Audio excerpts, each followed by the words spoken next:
Week 6 is off and running. Let's go here at the Voice of College Football. Appreciate you all being here as the festivities in Champaign are just about concluded. Nebraska, hey, the Huskers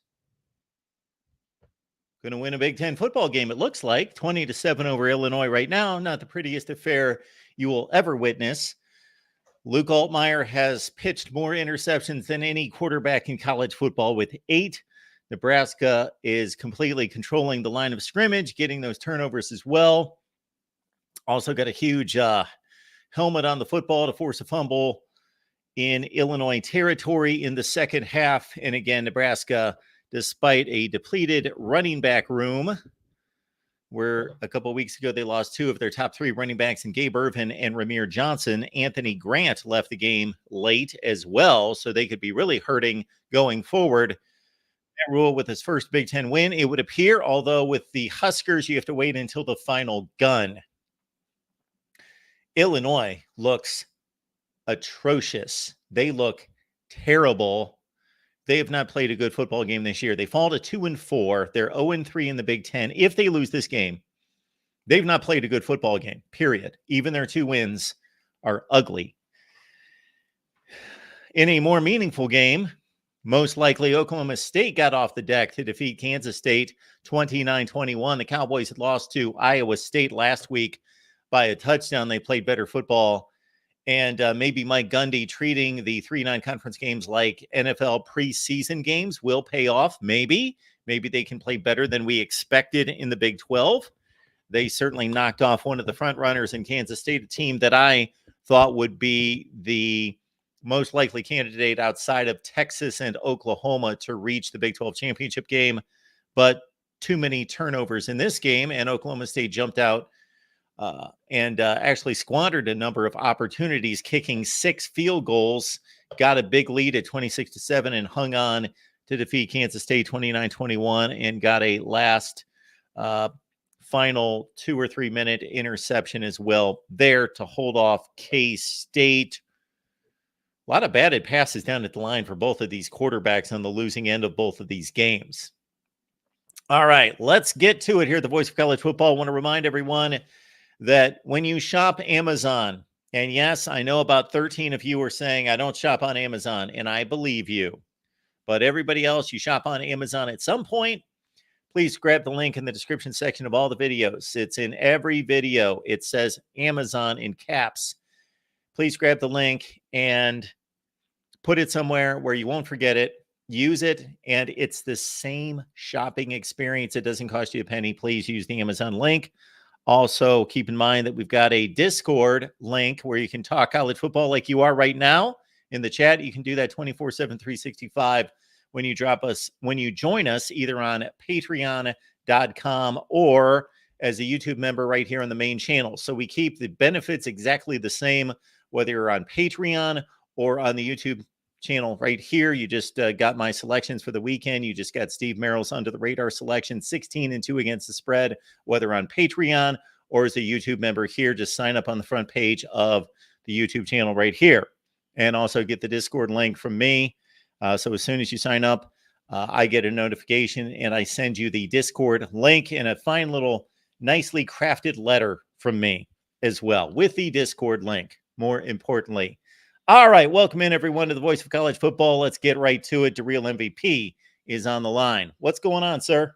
Mark, I'm worried. I'm worried about tomorrow because my Virginia going 0-12 pick might be in trouble. They play William and Mary, Mark, the tribes of William and Mary. Yes. And I saw Virginia. I can only find one line on it from an article. They're a 9-point favorite against William and Mary. Mark, should I be worried? Should you be worried? Well, as soon as you said that, I thought you were talking about your beloved Kentucky Wildcats. No, I saw the video with your college football nerds guys, and that really eased the tension. That oh man, they love Kentucky, don't they? Their model loves Kentucky. I'm not going to disagree with them in any way in the slightest, Mark, and that's not clearly not because of my bias in any way, shape, or form, Mark. For anybody out there that just loves chaos, wants something interesting to happen in college football this season, root for Kentucky tomorrow because then that throws the SEC Eastern Division into a topsy-turvy. Then it becomes fun, and it's not just Georgia's number one, who's playing for second place. Then it becomes chaotic. Would love that. Would love it. William and Mary, you can imagine my knowledge on the William and Mary roster right now is not quite what it would be for, let's say, Alabama or Georgia, but it's close. It's really close. But yeah, 9.5 points. It's really pathetic that a team in the ACC is actually less than double-digit favorite against William and Mary. Yeah, I've got some other ACC bottom dweller spreads I'd love to talk about. My favorite conference in terms of spreads. I know William and Mary's 4-1, but they lost to Elon, so I don't want to hear that. Any team that loses to Elon is automatically not a good football team, in my opinion. Where is Elon? Where are they? The university. I'm going to look them up. They played Vanderbilt last year. Well, they played Wake Forest this year. Yeah, I assume they got crushed. They lost a pretty respectable game. I think it was like 37-17, something like that. Anyway, Boston College this week is underdogs against Army, Mark. Yeah, that's pathetic. And also, NC State at home. NC State, I think, is a decent ACC team. They're only 6.5-point favorites against Marshall at home. I know. And the last time you pointed out Marshall and the point spread against an ACC team, they covered. Yeah, not only did they win, but they covered. Mark, just to give an idea of how that point spread is, they think that game is just as equal of a matchup as Notre Dame going to Louisville. Yeah, they do. Some other games came to mind when you said that. Like, they're evaluating that Virginia is not half the favorite against William and Mary that Ohio State is against Maryland. That's pretty sad, Mark. That's pretty sad. Yeah, it's a pretty sad state of affairs. Watching this Illinois-Nebraska game, those are two pretty sad football teams, too. Yeah, I don't think either one of them is going to make a bowl game. I don't want to hear about anybody bragging about beating Nebraska or Illinois. I don't want to hear about we scored X amount of points and we only gave up X amount of points. I mean, my gosh, there's been so many batted balls, turnovers, just, oh my gosh, Mark, this is just two horrendous football teams, it looks like, on the field today. Also, Kansas State. What happened to them losing to Oklahoma State? Now, I know they're on a road game and it's a Friday night, but Mark, if you're down 14 points, you know what you do when you score touchdowns, you go for two for some reason. Yes, you don't do that. I don't know. I don't know what the analytics say because sometimes. So follow me here. I'm trying to think. Oh, so this is the touchdown that drew them within 29-21. So it drew them within 8. They could have kicked the extra point. They're down by 7. If they score the next touchdown, of course, then they can choose to just kick the extra point, go to overtime. Instead, they opted to go for 2 to cut it to 6, thinking we can win the game on the next touchdown. So follow me here, because I think this is what the analytics say. I agree with you and everybody else that I saw on Twitter that went crazy about them going for 2. But I've seen this situation come up before, and I saw somebody go through the analytics, and they said that there is a greater chance of eventually winning because of this. If you go for it and get the 2, then you're down by 6. You score the touchdown, and you're going to win the game because you're going to kick the extra point 99.5% of the time and win the game, right? That's correct. Okay. If you don't get the 2, you're down 8. Your chances of getting the 2-point conversion, I don't know what that is. I think it's slightly more than 50%.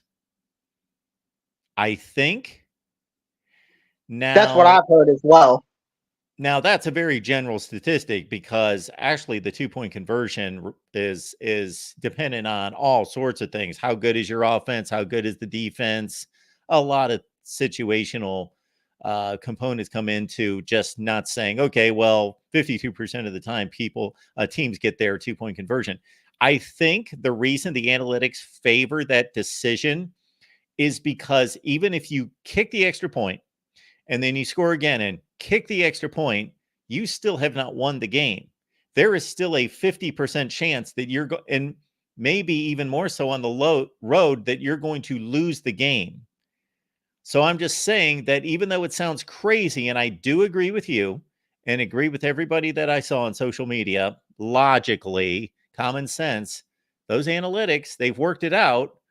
And I think that's the step-by-step logic. Well, I was listening. I've got two questions about this. Okay. So my question is, if you're going to go for 2, why not kick the 1? That way, the second time you go for 2. Because if you get 7, you can still score 8 to take the lead. It's the same result, but I feel like there's more flexibility. Whereas if you miss the 2 the first time, you have to go for it the second time. So you're limiting the playbook in some aspects because you can't do like a fake field goal, any of the fake field goals. So that's my first question. And my second question about analytics is, I think the analytics also suggest that if you're past your own 17-yard line, you should go for it on 4th down. Because the odds of you converting it is more than if you just punt the ball away. So they would have a higher chance to score. But nobody's going for it except for Lane Kiffin, like last year against Alabama, in his own 17-yard line. So back to the first question here again is what is to be considered is that if you kick the extra point, you are guaranteeing that you have to score 3 consecutive times, that one being the first, but you have to score 3 consecutive times to win the game. At least if you assume that your defense is going to shut them down, that you have to score 3 consecutive times. Whereas if you make a 2-point conversion, you only have to score twice to win the game. I think that is the key factor in that. Well, it was 29-21 when they decided to go for 2. I know. If they get the 1, it would 29. So at 29-21, if they don't get the 2-point conversion, which the guy dropped the ball, they could have gotten it, but that's besides the point. If they get it, they're down by 6 and they win the game with a touchdown and an extra point. Right. If my they question don't is, get it, they are still in it to score once and go for 2 and tie the game, as opposed to if they kick the extra point, they still have to score it and then score again to win the game. why would they have to score and score again? Because it's 29-22. So if they score 6, that cuts it 29-28. If they get the 2-point conversion, it's 30-29.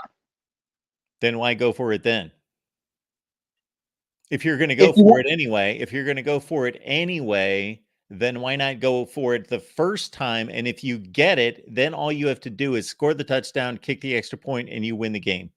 Because you're limiting your playbook. Because the defense knows you have to go for 2 if you fail it the first time. Because there's plenty of formations and stuff where you can pitch the ball to the kicker and do all sorts of weird things with the field goal. You're limiting your playbook somewhat. Nobody's doing that.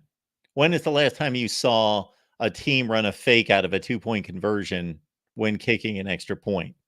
It's been a while, but Mark, hey, it would be a good play call because who would prepare for it? Who would prepare for it? I mean, hey, you got to keep if we're going for 2 while we're down 8. If those teams are going for 2, they're lining up with their offense and going for 2 and putting the ball in the hands of Will Howard, a decent quarterback. They're not allowing kickers and placeholders to toss the ball all over the field. Okay. Actually, I started out by agreeing with you, but the more I talk about it, the more I'm starting to agree with the analytics. I don't think there's a right way or wrong way answer for this. So it's not. No, there's not, because there's not an obvious answer. There's not an obvious right answer, or even it's so right it's going to be right 90% of the time. No, it's very close to even. I completely agree with you, Mark. And, there's some other games I would like to talk about, maybe some potential upset games. Like Arkansas goes on the road to play Ole Miss. I think this could be a letdown spot for Ole Miss. I know it's at home. It's a 7:30 SEC game. Sorry. Any chance you think Arkansas can pull the outright win in that game? So Ole Miss has an emotional win against LSU last weekend, and they stay home. If they were going on the road, and I don't play the home road favor as much as a lot of people do.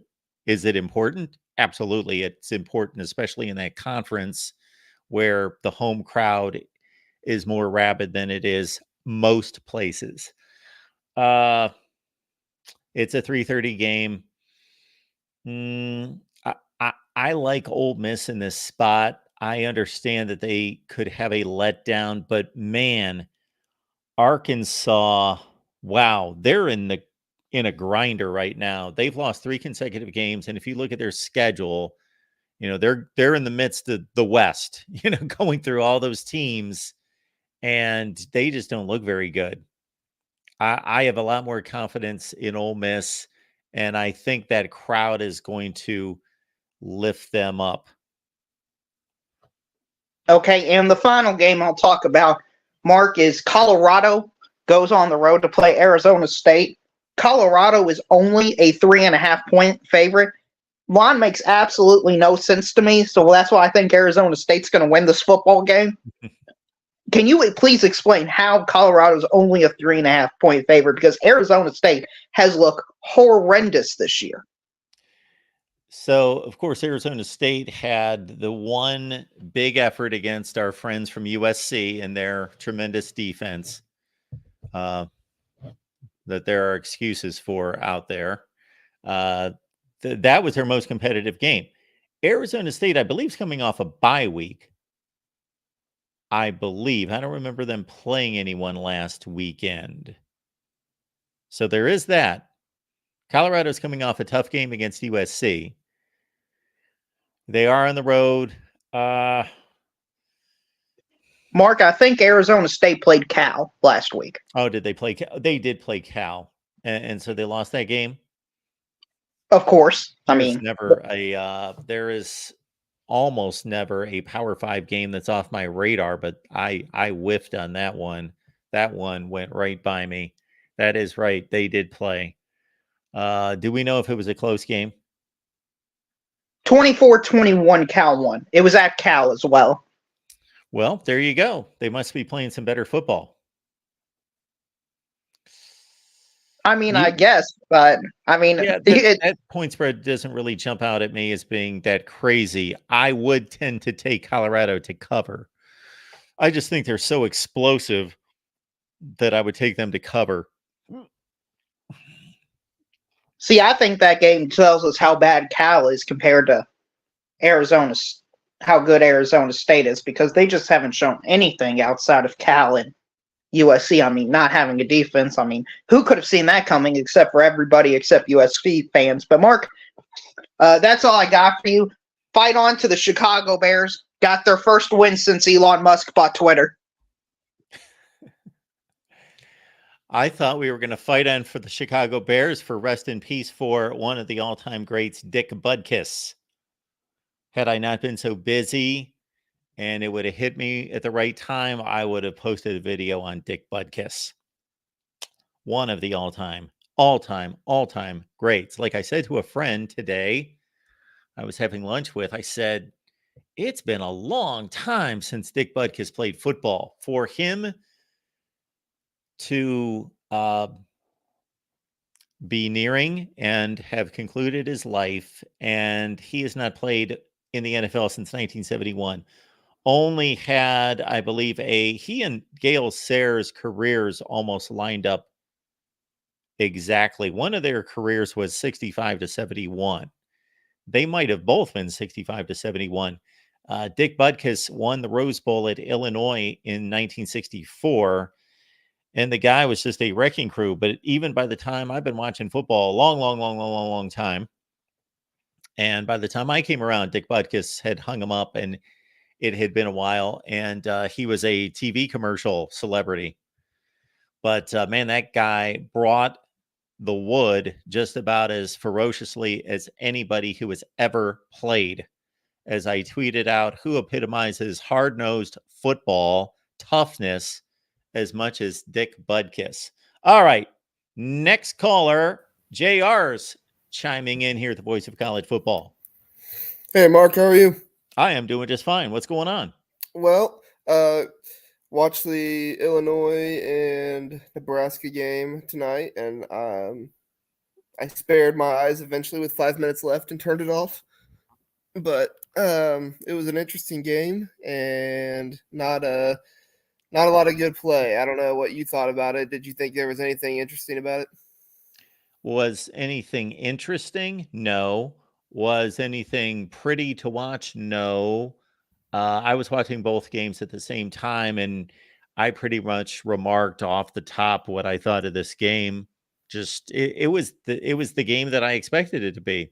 If you would have Yeah. said this game's going to have 27 points scored and a number of turnovers, the only thing that we didn't see out of this game that I would have liked to have seen is Illinois put up a score just to see a more exciting or at least a finish that kind of hung in the balance. But when Brett Bielema's team throws 47 passes and runs 19 times, that tells you all you need to know about the effectiveness of his offense. That's not what he wants. That's not what any team in the country wants. Shoot. 21 yards rushing on 19 carries. Yeah. Yeah, they just looked like a terribly coached football team to me, which is not common with Brett Bielema teams, as I recall. I mean, normally they seem to be pretty well put together. But Illinois tonight, they didn't look like they knew what they were doing. They didn't look inspired. I don't know who their offensive coordinator is off the top of my head, but they ran on 4th and 1, a shotgun up the middle on Nebraska's defense, which it wasn't even like late enough in the game where like you might squeak that by them. I have no idea.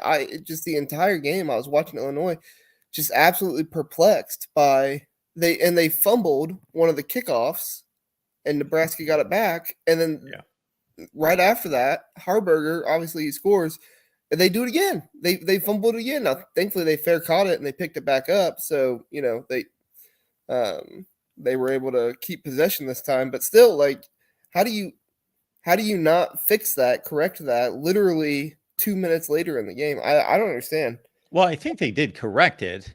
They can't catch the ball for the players. If I'm not mistaken here, and you might be right on this one, that what happened the first time is that there was a heavy wind. Yeah. And the ball was kicked short and it just landed. And so it landed between the up men and, of course, behind the up men and in front of the kick returners. So it just landed there where the gunners, the guys coming downfield for Nebraska, obviously pounced on it. Then the next time they were prepared for it, they moved up their units so that they could catch the football, but then they just muffed it. They just dropped the ball and then were able like 3 guys tried to catch it. There was no communication or anything. Well, that's see, I don't have too much of an issue with that just because you're going from a situation where you have a standard alignment for your kickoff return team, and now you're moving everyone up. So coaching that in the moment, I don't know. I don't have a huge issue with that, but yeah, they screwed that up. It's on just the other baffling hand, that happened back to back, Yeah, on the other hand, I don't know what happened with Nebraska when they were returning kicks in that direction, because they should have had the same or a similar issue unless Illinois' kickoff guy was just so good that he kicked through the wind. I don't know. I don't remember. And obviously Illinois didn't kick much. They only kicked twice. Right. Matt Rule's kind of a smart guy with some of that stuff. You think there's any possibility that he kind of noticed it and thought about maybe taking advantage of it? I don't know. Yes. I think that's very possible. Yeah. Matt Rule's a good coach. Unfortunately, you can't see it a whole lot this year with how things are playing out. That was going to be my next thing I brought up is, man, I don't know how you feel about him, but Marcus Satterfield, the offensive coordinator for Nebraska, I mean, Nebraska, their offense looked good tonight. Don't get me wrong, but still, they were Did it? time and time again where, I mean, I guess they scored what, 20, 30 points, something Yeah, like they were that. functional. Yeah. So, yeah, functional, I guess, looks good for Nebraska this year, but I'm baffled by some of the things that he's doing, the plays that he's calling. I don't know. I'm really trying to figure out if Harburger is just this bad at throwing the ball, or if Yes. it's the offensive play calling. I don't know, because that offense just does not look right. Well, take this into consideration. Harburg has been on campus for as long as I can remember. I don't know what year he's in. I would have to look it up, but I'm guessing this is at least his third year, if not his fourth year. So he was That's never supposed to sophomore. be a starter for this team. He's Yeah. not a starting quarterback. Yeah. So the thing I will say for Satterfield and for Rule is that they are hamstrung. They've lost their two of their top three running backs, and Anthony Grant got hurt tonight. So I don't know what the deal I is think with he came him. back in the game. So Okay. Yeah, I guess he did. He had 20 carries and he only had 13 when he left the game. But Harburg's, he's not good at all. He's yeah. just not a good. How many times do they design a quarterback run for him, or uh, all the quarterback draws that they call on third down? Yeah, they just need to recruit. They need to recruit and recruit and recruit. Probably get a Mhm. transfer quarterback. That would be my call. I'm sure Matt Rule's already thinking that. Well, that was my thing early on in the season when they were playing Minnesota and Colorado. Was I feel like now they have so many more quarterback draws and RPO, things like that called to really enhance Harburger's running ability, that I feel like Jeff Sims is just as good, if not a better athlete than him. And they weren't doing it for Sims. So I never really understood, like, you're calling these things for Harburg now, but you weren't back then for Sims. And I don't know, I guess they were trying to protect him from injury, which, that didn't really work out. But Well, you're right. That's exactly why. Matt Rule said at Big Ten Media Days that they are only going to run Jeff Sims, meaning if there's purpose behind it, meaning mm, they see something in the defense that they believe that they can take advantage of for a big play. And he gotcha. said that doesn't mean that every quarterback run's going to go for a big play, but it's going to be designed for a big play. He said, otherwise, we're not beating up our quarterback. Yeah. Yeah, and I had questions about the quarterback on the other side too. I see Erica said that was the next thing I was going to bring up. Is Altmaier good or not? I think he started out the year okay for a first year starter, but his offensive line, I mean, sometimes up there it's just Ole. I mean, I'd be skittish back there trying to stay in the pocket too if I got guys barreling down on me constantly, and then you're trying to make a play happen because you don't trust your defense. I mean, I don't know. I don't know what the future is for him. I don't know if he has a future at Illinois after this year. Yeah, I believe that we tend to all be a bit hard on these quarterbacks, and many of them are just the product of their surroundings. Yeah. They don't have an offensive line. They don't have many weapons. No quarterback, few quarterbacks, let me correct myself, few quarterbacks are going to perform well when their team's running for 21 yards. When you're rushing for 21 yards and your offensive line is not giving you sufficient protection most of the time. And the other thing that I think happens, JR, is that when you're not a highly experienced quarterback or poised quarterback, and you feel the rush and you respond to a rush that's not there half the Yeah. time. If you're getting beaten and battered, like if you get thrown on your back 5 consecutive dropbacks and then the sixth one you've got a pocket, you're still a little skittish. Mm-hmm.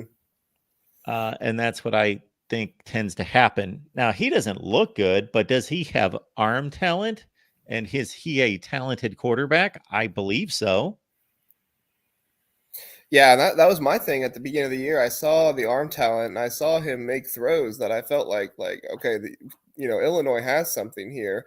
I think he has a future of having better arm talent than DeVito had last year, but But yeah, I'm right there with you. When they're that young, and you kind of get the skittish of the Ole and things like that.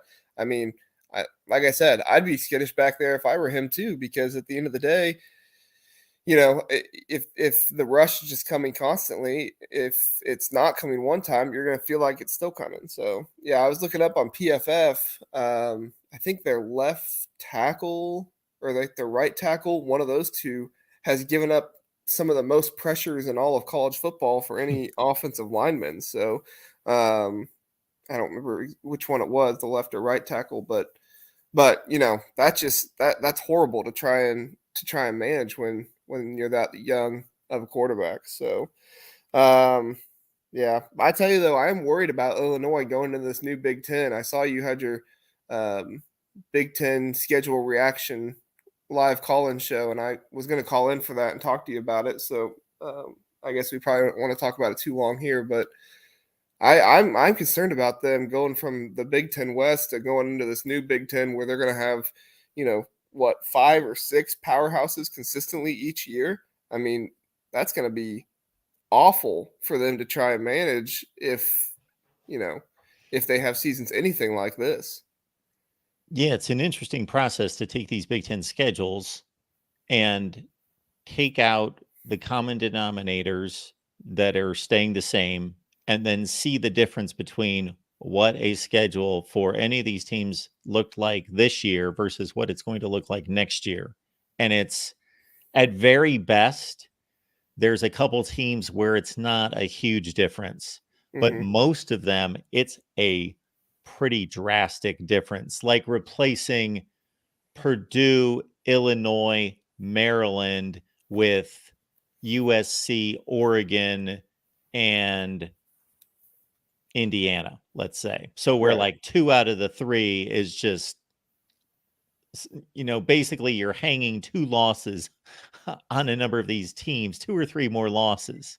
Yeah, and I think, I was thinking about it as I was looking at that schedule, some of their home games might help to get, a USC or an Oregon, or even some of maybe the lesser ones coming over, UCLA. I would say Washington, but they're also very good this year. So I don't know. Maybe they'll continue to be very good with Kalen DeBoer, but like maybe them traveling as far as they do over to Illinois and maybe some colder weather if it's later October and November, that might help them. But man, I look at that and I say to myself, well, you're still going to have to face Ohio State and Michigan, even if those are away. Those are close games for them, so it's not like travel is going to hurt them that bad. I just kind of feel bad for teams like Illinois because I feel like they're not going to be able to pop up and have some of those really, really nice seasons that encourage the fan base like they have had here lately. Yeah, basically, if you take the 6 teams that they currently play in the Big Ten Western Division, you generally eliminate 3 or 4 of them, and almost all of those are replaced by much better teams. Yeah. So, all right. Well, I'll let you get to your next callers. Thanks for talking, Mark. Thank you, JR. Appreciate it. See you. We will keep it rolling here at the Voice of College Football. We will talk about tonight's games. We will look ahead to Saturday. Our guy Will's got a big game on Saturday night against the mighty Cardinals of Louisville. Will, that we do, Mark. Mark, I would like to be a fly on that wall in that post-game locker room talk by Brett Bielema. That's got to be interesting. I can't think of too many places in college football that there's less life or hope or optimism for the rest of the season. That was bad, Mark. That was not good at all. But this is how they played every game. I put them on my bottom 10 list last week and said that they haven't played a good game this year. They beat FAU by 6. They beat Toledo on the last play of the game. Those are their 2 wins. Yeah. I mean, Toledo's a good MAC team, but they're still a MAC team. Yes. I don't know. I don't understand why you go. I don't know. I don't get the going for 2 as well as Daryl said for Kansas. Did you hear my explanation? I know, but I don't get why would you just wait until the end to go for 2? Why would you go for 2 then? Because you need to know. All right. Oh. I'm not saying you're wrong. Again, I am not there. It is not a 100% this is the right decision, 0% this is the wrong decision. It's a gray area, but you understand that you have to score 3 times to win the game, but if you make a 2-point conversion, you only have to score twice Yeah. to win the game. Yeah, I The get your analytics point. are taking that into consideration, that you have to drive the ball a third time down the field and score to win. If Mhm. you only score a touchdown at some point, or you're going to go to overtime and it's a 50-50 game as opposed to winning the game in regulation. The more I talk about it, the more I'm convincing myself that the analytics are correct. Mhm. Yeah, and to talk about our game tomorrow, I know, man, Louisville fans, they're chirpy on Twitter, man. They are chirpy on Twitter. I was not expecting. A lot of them are very confident that they're going to win the game tomorrow night. Fan bases, I rarely criticize fan bases because I generally think that they're all the same, that they're just different slots of different categories of types of fans. But I do think that there's probably something to being a fan base that rarely wins when they get off to a hot start or they're smelling some success that they're not used to, that they get a little high on that. Mm-hmm. Can we take a quick look at their schedule, Louisville schedule? And Louisville's schedule, which I've broken down in the past and cited early in the season as being in their favor in the ACC, but it's not necessarily an easy schedule overall. With Notre Dame out of conference and Kentucky out of conference, it's a legit schedule. But within the ACC, man, they've definitely got a They dodged window a there. lot of bullets, yeah. Can you guys see that? Mm-hmm.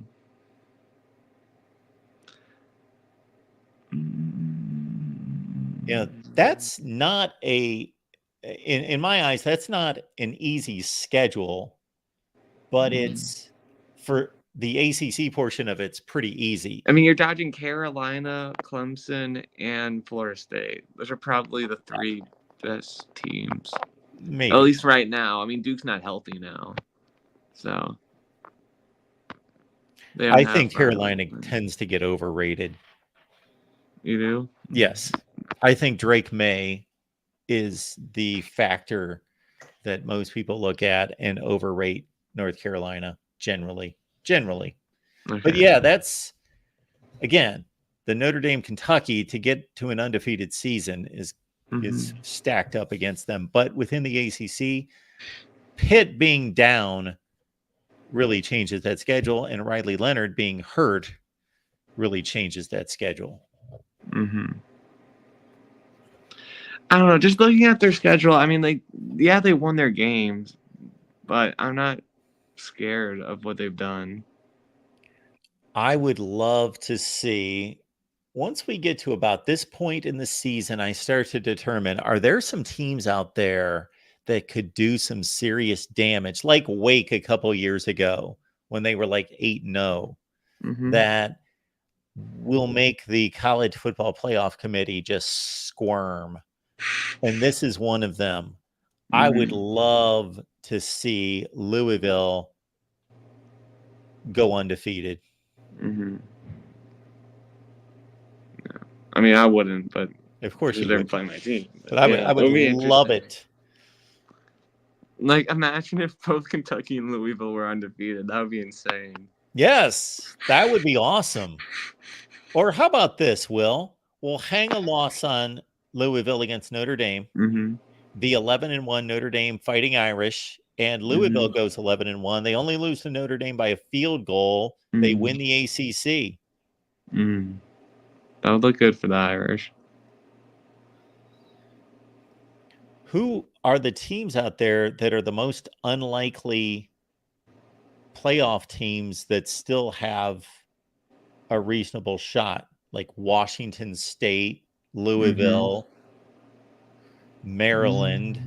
And we could throw in, I don't know, who else? Everyone in the SEC is pretty much Mizzou. I guess Kentucky. Kentucky. Mm-hmm. Yeah, Mizzou, Kentucky. Yeah. How about that for a playoff? Mm-hmm. Yeah, but I don't know. Like, just I know they might have been looking ahead, but like their performance against NC State and Notre Dame's performance against NC State, compare those both on the road. I mean, I know theirs was at night, so that makes them look a bit better. Mm-hmm. So you have no concerns with this game Well, tomorrow I mean, night? there's a chance we can lose, of course. I mean, there's a chance that like any team could lose any game, but I don't know. I have faith in our defensive line getting to Jack Plummer because Jack Plummer has 9 touchdowns and 6 interceptions, and I feel like if our defensive line can get pressure on him, our DBs are good enough to take advantage of those mistakes. Hopefully, catch the ball, unlike the Ohio State game. They didn't catch the ball, and then Ohio State scored, of course, but. Ohio State had that luck working that night. Yeah. I just really hope our wide receivers can get some separation, so that if they play well enough in this game, they can at least get confidence before the USC game and be able to keep up. Because I mean, I know we'll get more stops than last year on USC, but of course they will be likely to score. Is USC the next week? Yep. Oh yeah. Look at that. Yeah, I got me and my dad got our tickets. Nice. Good for you. Yeah, it'll be fun. Have you been to a USC game? No, I haven't. This is my first Jewel Chilele game, so it'll be fun. Yeah. Gonna maybe do some on-site post-game show if I can get the connection to be good enough. Yeah. That would be phenomenal. We already know that's a night game. Okay. Mm-hmm.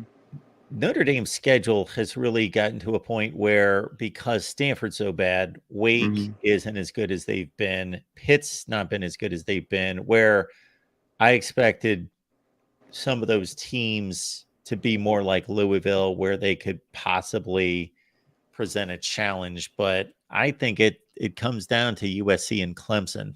Mm-hmm. I agree, it does. We just got to win those games. And I believe you're better than Clemson. Yeah, but I'm so scared of Death Valley. Yeah, I know people are down on Clemson, and I'm not as down on Clemson as most people are. They should have won that game. Just like, I mean, I feel like both Notre Dame and Clemson threw away those games. Yeah, they did. Mm-hmm. Yeah, I also want to like be up. Hopefully, we're like up by enough points that our kicker can make a field goal and gain confidence, because I don't want Spencer Strader kicking a 43-yarder to beat USC. I just don't have any faith in him right now. Mm-hmm. Mm-hmm. But yeah, just in general, a great day of college football tomorrow. We got Red River. We got Brian. Did you see Brian Kelly trying to make a joke again? No, I missed it. Yeah, that was my man Brian Kelly. Yeah, Brian Kelly tried to make a joke. What is he joking about? I actually didn't look at it. I just know it was bad. I've been busy today, so I didn't like. I was just scrolling through Twitter, and I know. I'm sure someone else in the chat. I wasn't in a cringing mood, so I didn't look at it. But I'll talk about it in the chat. But Mark, getting the big guns this weekend. You got the college football nerd and Steve Dace. Yeah, or they got the big gun. I don't know which. Yeah. Mm-hmm. But I feel like this might be the best noon window of the season so far. Noon window. Actually, the noon window, to me, is always the best window. I don't know why everyone gets stoked for these night games and always considers that, the best games are at night. The best games aren't at night. Mhm. Do you think that's the best noon window? Well, in terms of like high profile games, There's 2 games. well, there's Oklahoma, Texas, Maryland, Ohio State, LSU, Missouri. LSU, Missouri. Okay. Last week you had USC, Colorado, Clemson, Syracuse, Arkansas, Texas A&M. Oh, shoot. Who else? There were like 5 good games at noon last week. Well, yeah. Well, I don't know. I guess the excitement level for me wasn't that as low, as like high for these games. Also, Rutgers, Wisconsin could be interesting. I know Wisconsin's a big favorite, but I feel like 13's too much. Yeah, it might be. Mm-hmm. Driel, of course, says I'm disrespecting UVA and willing to marry. Yeah. I'll keep my eye on that one. Will you? Are we able to keep our eye on it? Well, it's on I'll the be ACC checking Network. the score. Okay. Mm-hmm. I guess I can. Yeah. I didn't even think it was worthy of the ACC Network. There's an outside linebacker that I went to high school with that plays for William and Mary, and apparently might get drafted. I'm surprised he didn't transfer, but good for him. I don't know. I was told 3rd round pick before the season. I don't know if he's still there. Mark, I still have to complain about UCLA, Washington State being on the Pac-12 network. Like, I know the Pac-12 doesn't really have to care anymore, but I don't know, it's frustrating. Yeah, see, I don't know how that works in terms of what are the best decisions to be made financially with a league that's folding and with a network that's folding. I don't know. Mm-hmm. I would think that those decisions are made much differently than they would be otherwise. Mm-hmm. Like, this is not going to be a league in 7 weeks. Yeah. It's going to be gone. So who's making the money? Who gets paid? Who makes the decision on, do we throw this game on? Mm-hmm. Well, it's the networks that decide the games, so it just slotted down. Where are the other Pac-12 games going? USC and Arizona play on ESPN late night. Who else? Is anybody else playing on a major network out of the Pac-12? I don't think this week. The entire conference is off the map. Yeah. Oh my goodness. Yeah, the entire conference. Yeah, so Connor's letting us know the Beavs are playing Cal on the Pac-12 network. Well, that game reeks of Pac-12 network. Yeah. Of course it is. But besides USC and Arizona, let's pull up the Pac-12 schedule. See, this is just. Did you watch? You said you didn't watch any of the Cal game last week, Cal Arizona State. No, right? I had forgotten they even played. It looked like it was a high school game with the attendance. That was like the worst attendance I've seen for a Power 5 game. Okay, so look at this. Okay, there is USC Arizona Pac-12 after dark, but yeah, I mentioned that. Always. So I'm wondering if this league was not folding, if that TV schedule would look like that. I don't know. But that's pathetic. That is bad. Washington State and UCLA are playing, but they do have 4 teams that are taking bye weeks. Yeah. Mm-hmm. I don't know. It's frustrating. Apparently, it was Utah's fault. Like the Utah AD or president was the one that didn't want to approve the ESPN deal. I don't know how accurate that was, but And then he left the league. Yeah. His school. Mm-hmm. Where was that reported? By John Canzano. Okay. He's supposed to be he's pretty reputable, Yeah. right? Yeah. I don't know. Mm-hmm. Yeah, but here's what BK said. All right, we'll see you in Columbia. Bring your Columbia jackets. That's what he said. For the Missouri game. Okay. All right. That was the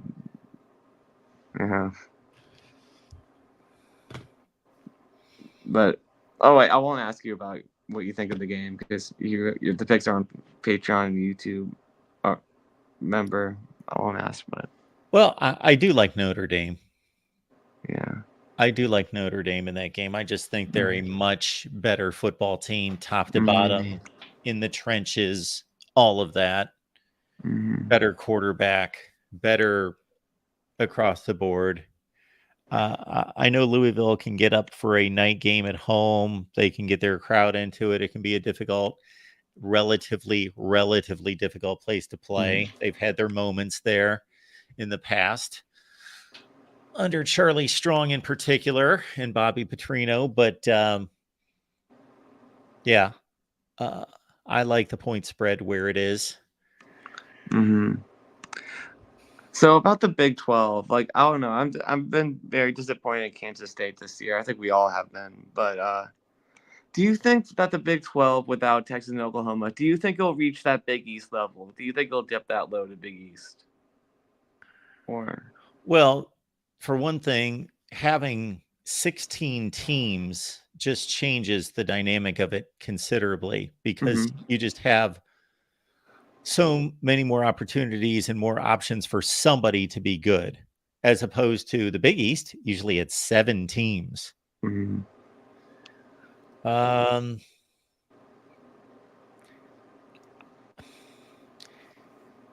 West Virginia was by far, I shouldn't say by far, but I think decidedly the best program in that conference. And really Pitt was okay, and Rutgers was okay, and Louisville had good years. Yeah, if we're talking post, we're talking post Virginia Tech and Miami leaving, Syracuse leaving. Yeah, I just never thought that the Big East belonged in the BCS whatsoever. But I'm okay until we see otherwise. I'm okay with the Big 12 and its champion playing in the playoff and probably a second place team. Yeah. How confident are you in Miami, like making it? Do you think Miami can make 8 or 9 wins this year? Like, are you confident in them keeping it together? Because they're just starting their ACC play now. Yeah, they don't have a schedule that's going to challenge them that much. I don't see 4 losses now for them. They should win tomorrow. They're a 3-touchdown favorite. And then after that, okay. Probable losses: North Carolina, Clemson, NC State, Florida State. Okay. They could lose 5 games. They could still lose 5 games, but that's with every game going against them that they have a shot to win. I think at North Carolina, they've got a 35-40% chance of winning. Clemson at home, I think they have a 35-40% chance of winning. They better beat Virginia. At NC State, they have a better than 50-50 chance of winning that game. At Florida State, probably more in the 25 or 30% range. Louisville at home, better than 50-50. Boston College on the road in late November, that could be a little bit tricky. They're playing them at noon on ABC. Okay. Oh, that must be that's a Friday game. Hafley's got to go if they don't improve at all. They have 10 recruits for their class of 2024 class right now. They have 10. Yeah, but to close out on Miami, I'll say 8-4. 8-4. Which was my preseason prediction. So yeah, it's looking good for sure.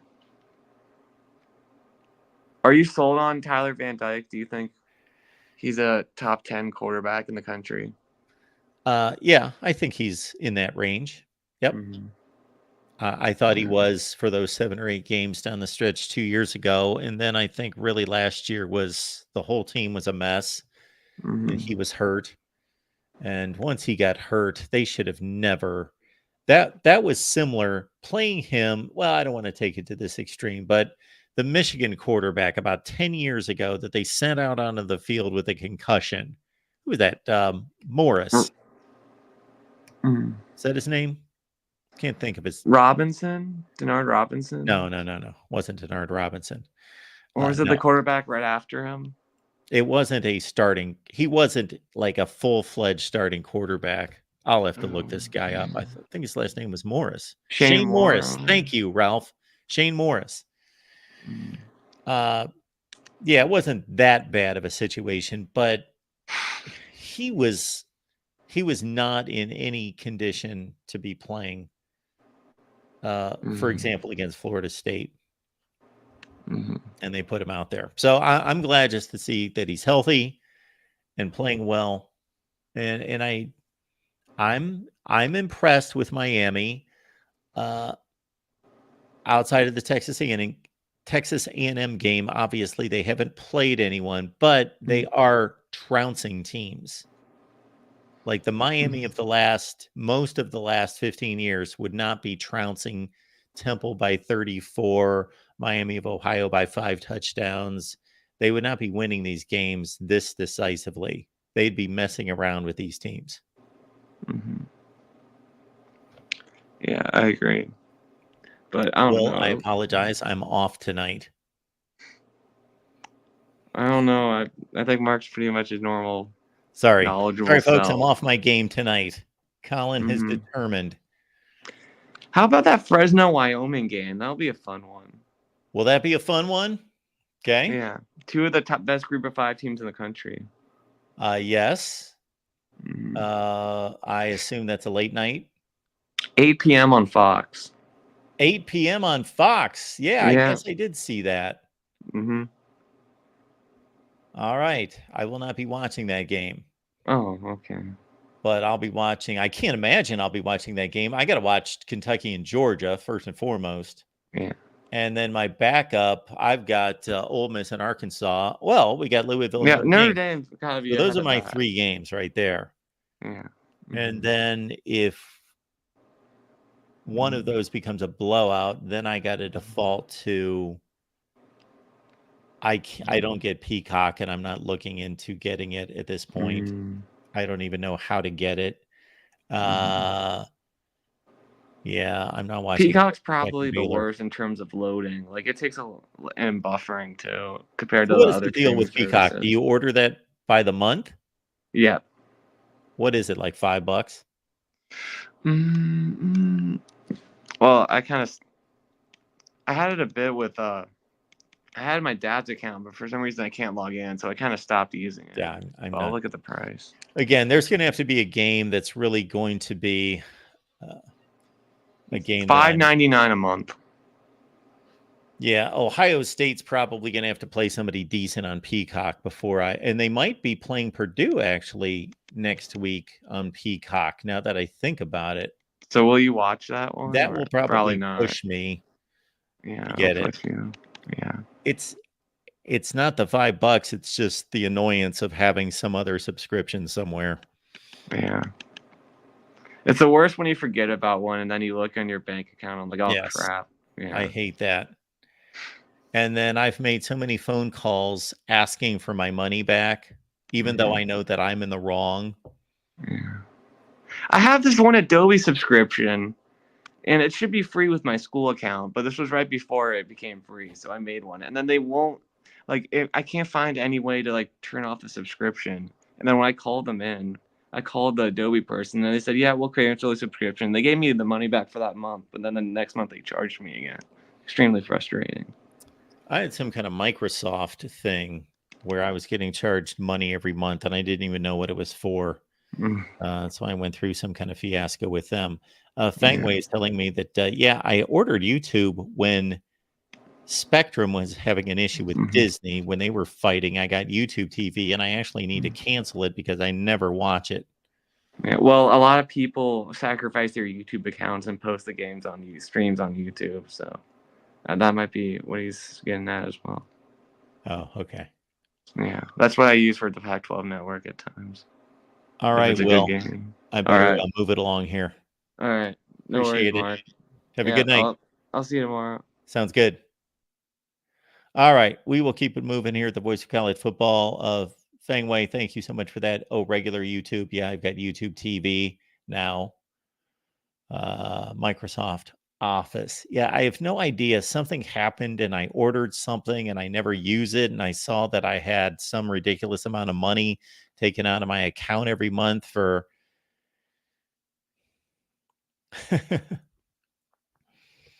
yeah, Budwick, you would think that yeah, I could be somebody's grandpa right now, but I certainly don't want to be because I don't want my kids having grandkids right now. That would not be a good thing, but I will be looking forward to that day. Now, when it comes to streaming, I do run 15 YouTube channels, so I'm fairly familiar with the streaming process. So, for as much as technology is not necessarily my thing, I'm rather familiar with it. All right, let's keep it moving here at the Voice of College Football. We got Jeffrey on the line. Jeffrey, what's going on? I'm doing really good tonight, and you do not look like a grandpa in any way, shape, or form. Thank by you. the way, and also you're not losing it, and you are the heavy hitter when it comes to those guys coming on your show. If you're on the Voice of College Football, it's a big deal. Like and subscribe. That's usually my closing line. But all these people questioning Mark here, come on, he's fantastic, but. I got a lot of stuff that I want to talk about. One of my favorite things about not being the first caller is so many people say stuff that I want to talk about over time. So you talk about the analytics, and my thing is, like when you mention whether it's a good thing or a bad thing on certain plays, whether it's the 2-point conversion or not, or anything for that matter, my thing is there's always a chance it's going to go wrong, no matter what the percent is. I mean, you could kick an extra point and you can miss. But it's the most likeliest thing that you're going to make that versus a 2-point conversion. So if I was a coach, which I'm not, probably never will be, but you never know. If I was, I would kick the extra point every single time if I can. Like if I'm down 8, yeah, I'm going to go for 2. You have to. But if I'm in a situation where I do not have to do it, I would never do it because the extra point is the most likeliest thing that you're going to get. So even though the analytics might suggest whatever, I don't care because that's what I would do because I'm going to go for what is the best chance to succeed, the best chance that I'm going to have to win. That's the way I see it. The analytics, though, calculate what is the best chance of winning the game, not just what is best in that situation. Mm-hmm. I get that. I mean, the thing is that it's ironic for me because I love analytics. I'm not saying I'm an analytics guy, but I love numbers. But when it comes to certain things like that, I just don't understand it because when it goes wrong, repeat. It's like Lane Kiffin. I've watched Ole Miss, play so many games where they would win if he kicked the field goal over time throughout the game, like in the first quarter, and he's in field goal range and he goes for it and he don't get it. Those are points that you're losing, right? So then you get later in the game and you have a shot to win. You look at the score and you go back. If they're kicking those field goals or punting the ball away and not going for it on 4th down, there's a good shot they would win. So even though the analytics say to go for it in certain situations, sometimes it can backfire. Like I said, everything has a chance or a risk, but that's just my opinion. I would side with the likeliest outcome that it's going to work, the best chance, whatever play that may be, of it succeeding. So I would be more of kicking the field goals, going for the extra points, punting the ball than going for it, because if you don't get it, you've kind of just messed yourself up. Some college football nerd would have to go through, and I would be willing to do this if I got paid for it, would have to go through every game and go through every drive and determine, okay, was there a 4th down play, let's say inside plus territory, and what did that team do with it? And if they went for it, did they get it? What was the percentage of times that they got it? And were they within field goal range? You also have to consider the field goal is not automatic. Let's say it's a 40-yarder. And so this is where the coach's knowledge of his own team and the opponent, and knowing if he believes that he is a good short yardage team, good offensive line, or doesn't, or if it's a little bit further, 4th and 4, if he trusts his quarterback to be deadly accurate, all those things. This is where the coaches get paid the big bucks to take the analytics and consider it and start there and say, okay, this is telling me that 54% of the time So this is better than 46% of the time, but I know that we're getting whipped up front or whatever the case might be. Mhm. And so I'm going to make a different decision. I agree with that. And every situation is different. When you mention personnel, that's the biggest thing, because just say your kicker has missed 3 field goals in the game, and then you're in a situation where it's like you said, a 40-yarder, and he's missed all those field goals. Yeah, if I was in that situation, I probably would be like, I'm going for it now because the kicker is not being reliable. Or like for Indiana, to bring up the Hoosiers on their bye week, not in a really positive way, but how many times have I seen in my life Tom Allen on 4th and 1 run the football up the middle? With one of the worst O-lines in the country, you're going to run with the spread, have the quarterback, and then you've got the running back beside you 5 yards behind the line of scrimmage, and you're hoping you're going to pick up a yard. Instead of either play action, roll out, or just sneak it up the middle, you're going to try to do that, and you're not going to get it because your O-line is not one of the best. It's like, analytically, yes, going for it on 4th and 1 makes sense, but when you're an awful run team and you make it harder on yourself because you're running in the spread, it makes absolutely no sense. So, and like you said, it all depends on the personnel. That's just one of the things I wanted to touch on tonight. I agree with what you said. I agree with what Will and Darrell said as well. It's kind of just whatever works at that time, but still bad move by K-State, in my opinion. Then you look at Nebraska. I'm not going to get into the full conversation because obviously it was like 4 hours long with Corey on the 24-hour stream and all that about Nebraska. But I will reiterate what I said before then because it's still fresh on my mind. Nebraska's players cannot hold on to the ball. They just can't. And it doesn't matter who's at quarterback, if it's Jeff Sims or Heinrich Harber. They're both fumbling the snaps. And then you're looking at the receivers are dropping balls. The running backs are fumbling. Granted, like you said, there's several running backs out. But even Anthony Grant, he's experienced. He fumbled late in the game. It's insane how Nebraska just can't hold on to the ball. And I have a hard time blaming Matt Rule for this. Because people say Scott Frost, terrible. I'm not saying Scott Frost did a good job in Nebraska. I'm just saying that a lot of their games they lost because players made mistakes. Fumbles late, interceptions late. I understand you can blame the coaching staff all you want, but Matt Rule, outside of the Panthers, but most college coaches don't succeed in the NFL outside of Pete Carroll and a few others. But outside of the Panthers, Matt Rule's had success everywhere he's been. But here, and it's going to take more time. It took him a little bit of time to turn the other programs around, Baylor and Temple, but this is a bad team. And there's nothing he can do if a player, if a center snaps the ball to the quarterback, and whether it's Sims or Heimberg, they're just fumbling the ball. That's not Matt Rule's fault. It's not Frost's fault when the center's doing it over Martinez's head. That's all I'm saying. If Corey's here, I don't know if he is. That's all I'm saying. I never said Frost was good, but there's something fundamentally wrong with Nebraska's football team that they just can't even hold the ball. Everyone makes mistakes. Everyone fumbles. But there is a complete lack of execution when it comes to Nebraska football that only Matt Rule can only fix, like you said, if he gets new players. Like Dion did at Colorado. He replaced the team because the last year's team went 1-11. They would have went 1-11 again with the same team. They got new players. Nebraska just does not have fundamental players, and it's not Rule's fault. It may not be his fault, but it's his responsibility. So this is all I'll say to that is, yes, a coach cannot just show up and magically snap his fingers and have and correct issues all over the place. And even if he from day one starts to coach better, teach better, instruct better, and his coaching staff teaches and instructs better, the results aren't just automatically going to come. It would be like if there's some inner city school that's failing in its subjects because of a number of reasons, and some superstar teacher takes over. Well, it's going to take a long time for that teacher to change study habits, to get through to some kids and to be able to figure things out. And it's not as easy as just, I'm a good teacher, listen to me. So the same thing right there. Yeah, I agree with you, but it's Matt Rule's responsibility. It's not his fault. Now, if this is happening in year 3, it is his fault.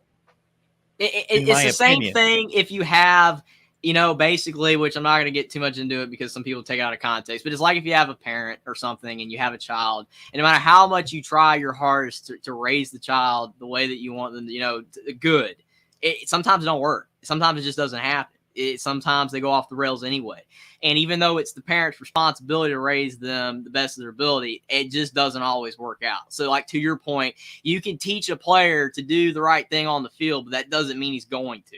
Doesn't mean it's ever going to click or pan out. So that's where you got to get new players. I agree with that. The difference is you can replace the players. You can't replace your children. Yes, I was going to say that 100%. Okay. But again, it might not be the best example, but that's the best that I can come up with. I hope it works for Rule. I want to see Nebraska win, but it's just ugly to see the exact same errors in the Frost era still happening. So hopefully it will improve. I did want to say too, you mentioned Dick Butkus, earlier. Yes. Rest in peace to him. He was legendary, fantastic player, linebacker for the Bears in the 60s and 70s. But for me, I always think about those old players on defense, and I always imagine them in today's game. They would not be allowed to hit like that anymore. People be like, oh, they're dirty players. It's like back then it was okay. Like Vontaze Burfict, people always say, oh, he's a dirty player. But it's like if he played in the 80s, no one would have said anything at all. But he played in the 2000s. Times changed. I know he did some egregious hits, but you know what I'm saying? Like, times change. Brian Bosworth hit hard. I love Brian Bosworth, but he hit really hard, and it was in the early 90s. Still, it was all right back then. It's just football is so different. It's just crazy. Yeah, there's a defensive back. I can't think of who it is. It's not Dick Nine Train Lane, but it's a guy back in the 50s. There's a great NFL film on this guy. His classic move was a clothesline. He caught everybody right in the neck, and he just flipped them. Man, dudes would be running like and all of a sudden, boom, he would just slap them right off, like pop them right in the jaw and just flip them. Like he would stop them dead in their tracks and just flip. And it's like, well, you can't do that anymore. Yeah. Deacon Jones, his favorite move was the head slap. He slapped dudes right across the helmet, slapped their heads every play.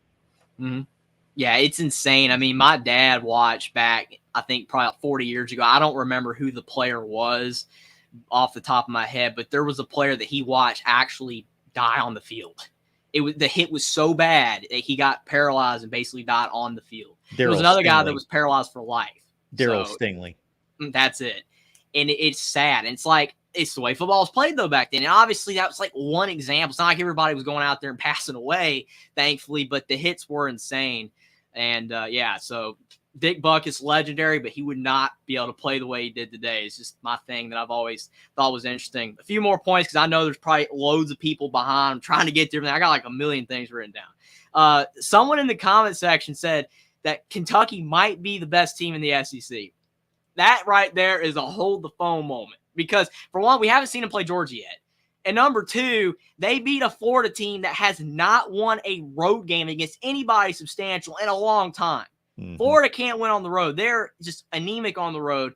Great win, but Ray Davis, again, will he be able to do that against Georgia? What he did against Florida, running all over the place, Florida missing tackles. I have a hard time seeing that happening. I think, because I know Darrell's probably like, Jeffrey, why are you saying this?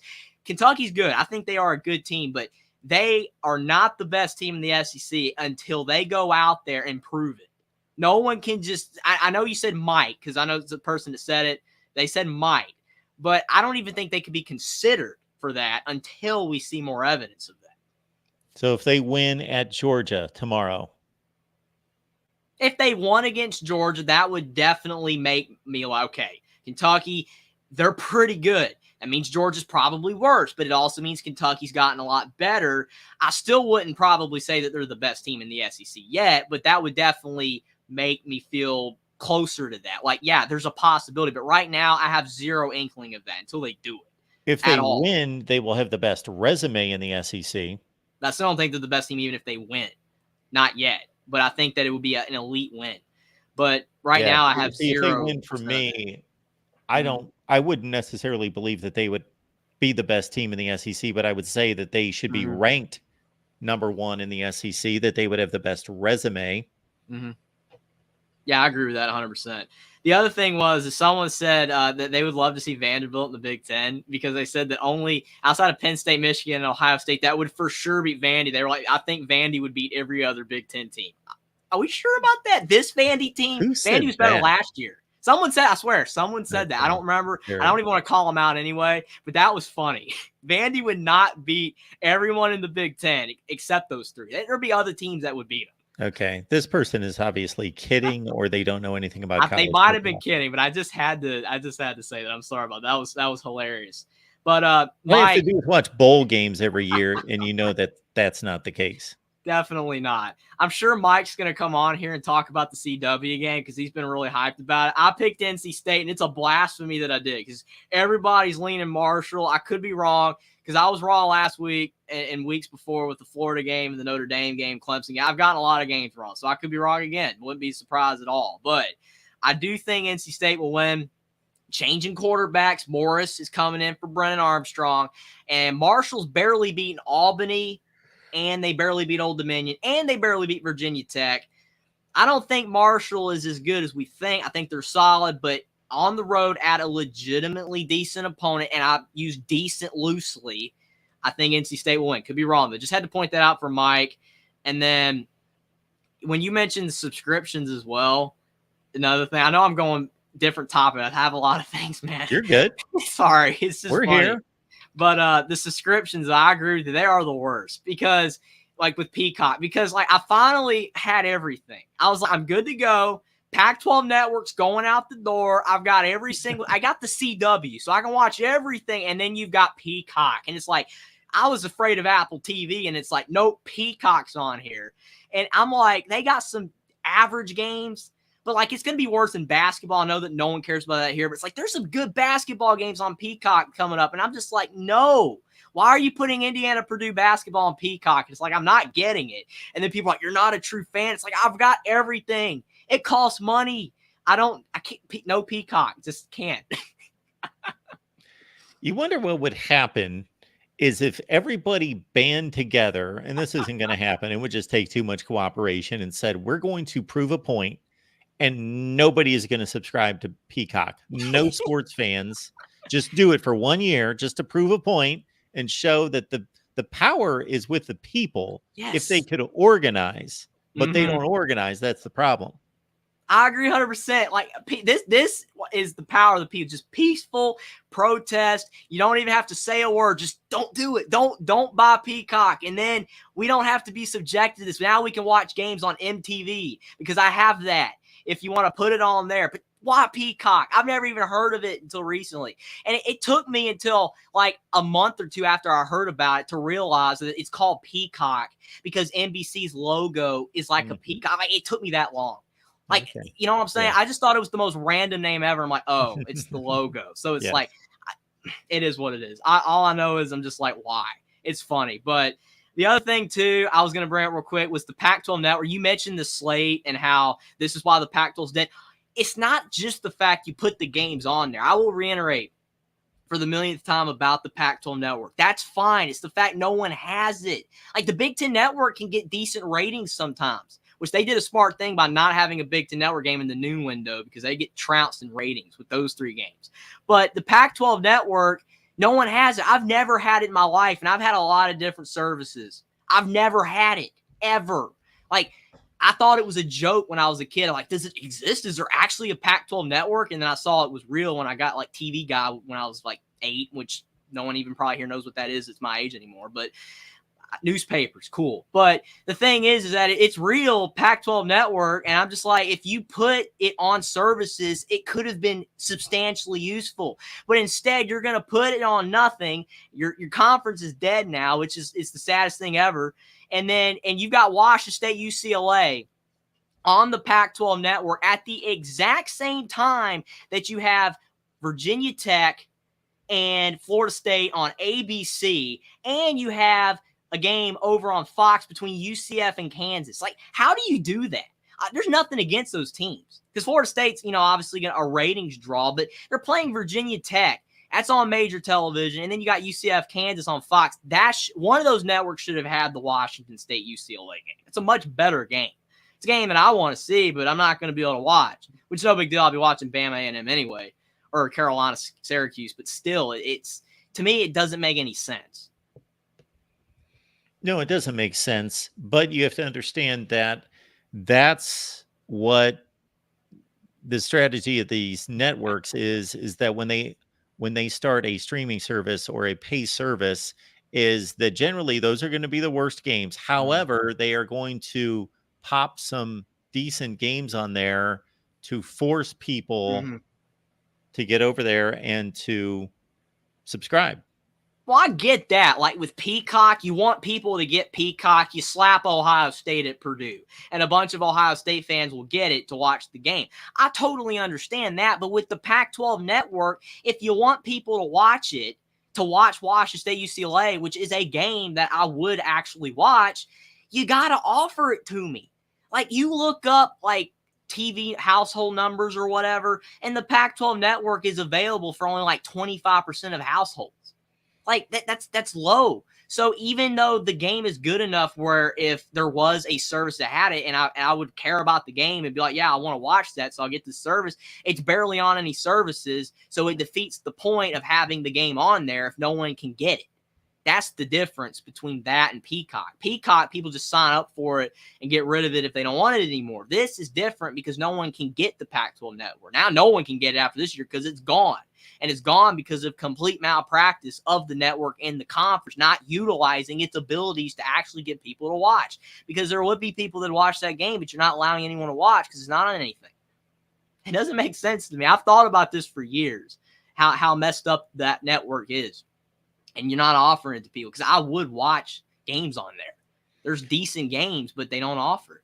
Yeah, well, there's a whole issue with the Pac-12 network that, again, is going to cease to exist here in about I know it's months, all so irrelevant, but that's matter. what makes it more sad to me because it didn't have to be this way. Yeah. And we've diagnosed that in the past, so I'm not going to go into it right now. I will say that I brought this up the other night on our Nebraska show because our Nebraska guy said, well, there's not going to be anyone watching our game because it's on FS1. And I said, you know what? I said, look at this. And this was even a bit startling to me. There are more FS1 subscribers than ESPN. Yeah, I actually didn't know that, but I did know that FS1 had a decent amount of people that were able to watch because of the fact that, I've like been to places before where they have like different services and everything and like for their televisions and stuff. And I'm like, they've got FS1. Like everybody has like in the last couple of years. Like it seemed that way. I'm shocked at that. Really, really crazy. shocked at that. It's crazy that ESPN is FS1 is over ESPN. ESPN is down to 71 million households. When I worked there, the peak was around 102. So they've lost almost or more than 30 million households. Yeah, and even in the last like 10, 15 years, there's more people that you're adding to those statistics. There's more people that are watching TV now. Like there's more people in this country than there was then. I mean, that's insane. Like I would have never thought that. So Fox is doing something right. They're allowing their stuff to be put on television, on streaming server people can actually watch. And you wonder why there's so many shows on FS1. I mean, you got all those shows during the day that they do, like Undisputed and everything, and like Joel Klatt's doing stuff over on FS1. It's like they're really marketing the network, and it's like people like, oh, it's just FS1. It's a big deal now, like you said. I mean, I would have never thought that, but I knew there was a substantial amount of people that had it. So it's crazy. It's just malpractice. I mean, you want people to watch, you got to offer it to people. But I know no one cares about that, and I'm sure I've been rambling too long. But last couple things, I am looking forward to Notre Dame, Louisville. I think it's going to be a good game. But I think that, to me, looking at Louisville, I still look at the team that could be 2-3.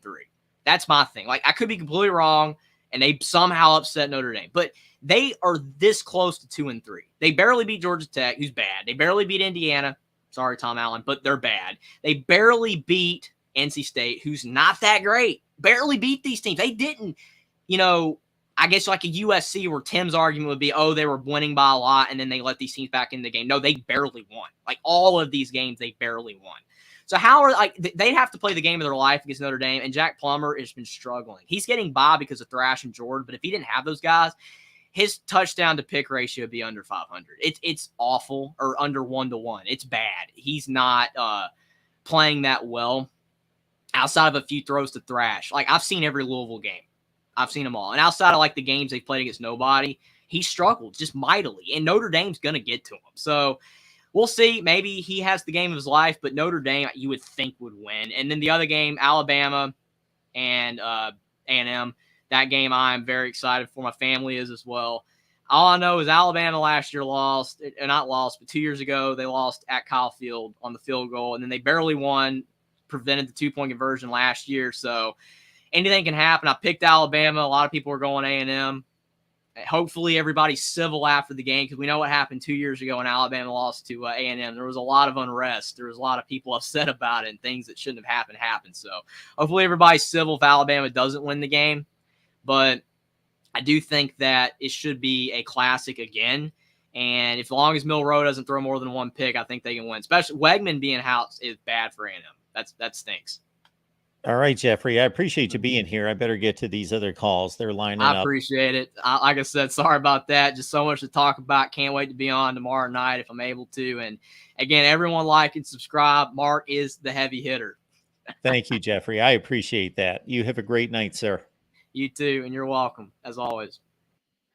All right. A lot of great comments in the chat. I would love to get to all of them, but we got too many calls here. John, you're being too kind. Thank you so much for some of your comments. Thank you for that. And I too, let me get to this one real quick, because I would love to do a deep dive on this. Most NFL coaches fail.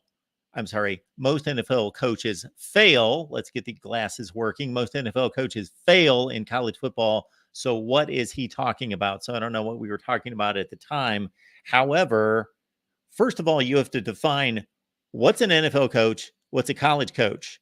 Most of these coaches, by the end of their careers, if they've reached a certain level, have coached on both levels. So who's the college coach and who's the NFL coach? Define that for me. Because again, by the time you get to the end of their careers, the majority of coaches have coached on both levels at some point. Okay, that's point number one. Point number two, if you are strictly looking at head coaches who first coached as head coaches in the NFL and then went to college, who would that be?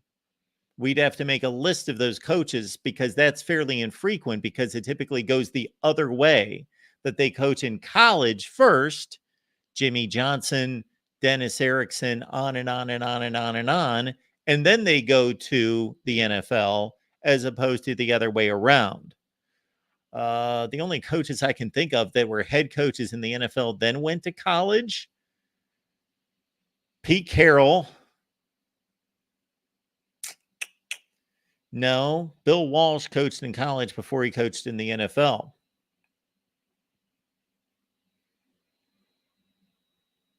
So anyway, we'd have to come up with a Jim Harbaugh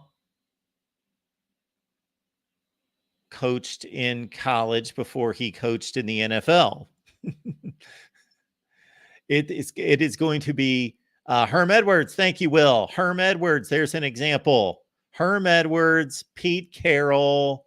We're going to be able to come up with very few coaches who first coached as a head coach. The guy at UConn, Jim Mora, was a head coach in the NFL before he was a head coach in college. There's one. Jim Mora, Pete Carroll, and who did we just mention? Who did Will just mention? Lane Kiffin. I get this mixed up. Did he have the Tennessee job before the Raiders job? He had the Raiders job first. Lovie Smith, head coach in the NFL first. So we're going to have a very short list of coaches, but you guys are coming up with some. That's good. Very good. And most of them failed in college. Yeah. So anyway, that's an interesting comment there. Greg Schiano was a college coach first. All right, let's keep it moving here at the Voice of College Football. Buckeye Mike, what's going on tonight? How you doing, Mark? I'm doing well. How are you doing? I'm doing pretty good. Trying to get excited for tomorrow after watching some very, very poor high school football the past couple nights. Some high school football. Okay. So I want to get it out of the way because I've been wanting to make this one a huge one lately. But do you like college football, you viewers out there? Do you love the people and the person that goes super in depth in everything and gives you the precise coverage that you're looking for? Do you want to watch nothing but college football coverage 24/7? Then subscribe to the Voice of College Football. Subscribe to every branch of the Voice of College Football because this is the network that we got to build up, and it's been looking very good. We got the Buckeyes. We got the Wolverines. We got the Big 12. We got Texas coverage. We got Georgia Tech. We got USC and Oregon. We got pretty much all the big ones, and if we don't have your team, you never know. It could be around the corner. So subscribe to the channel, subscribe to all the channels, help the community grow, and maybe one day someone under Mark's umbrella will be able to cover your team. I appreciate that, Mike. Thank you so much, Buckeye Mike, for your contribution, for hyping us up there. Love it. Yes. Hey, I would love to have every time someone mentions to me, and it happens every couple of days, why don't you have an Arkansas channel? Why don't you have a Kentucky channel? Why don't you have this channel or that channel? Well, it's because there's one of me, and there's only so many people that I can bring on board. But I would love to have all sorts of different types of channels. So, folks, if you want a particular channel, as long as it can be financed, absolutely, bring it on. So, as far as these games, I first want to touch on Marshall because, of course, our good buddy Jeffrey said that I would. I know that they have barely beat everyone they've pretty much played outside of ECU. They handled ECU very easily. Yep. I think Marshall is a really balanced team, and I think they could be a surprise group of 5 team this year. It looks like they're top heavy as far as the years that the players are. So I know Rasheen Ali's been there at least 2 years. I think he's a junior. He's an outstanding running back. And Cam Fancher, the quarterback that replaced can't think of his name from last year. He's been looking decent. They actually haven't had to use him much as far as in the passing game that often. I do believe that at some point Marshall will slip up and lose a game. It is awesome to see them undefeated to this point. Whether that's NC State, I don't know. It could be. It wouldn't surprise me to a full degree because I do think this could be a real defensive battle, and I do like the Marshall defense. I think they're up for the challenge. And I haven't really been impressed with what I've seen out of NC State. Now, granted, the only thing I've really seen out of NC State is the Notre Dame game, and I know, that had weather, but at the same time, it's still part of football. And with Marshall being a group of 5, I think the game could be in a 21-17 range. So I do expect low scoring, defensive, but I do think we'll see a lot out of Ali on the ground. And I do hope that opens up enough for Cam Fancher to get it going in the air. As far as the other games I wanted to touch on, I don't want to talk about two I'm of just them. curious about one comment that you made, Buckeye Mike, about the previous quarterback. Are you talking about they had Henry Colombo, who I believe played at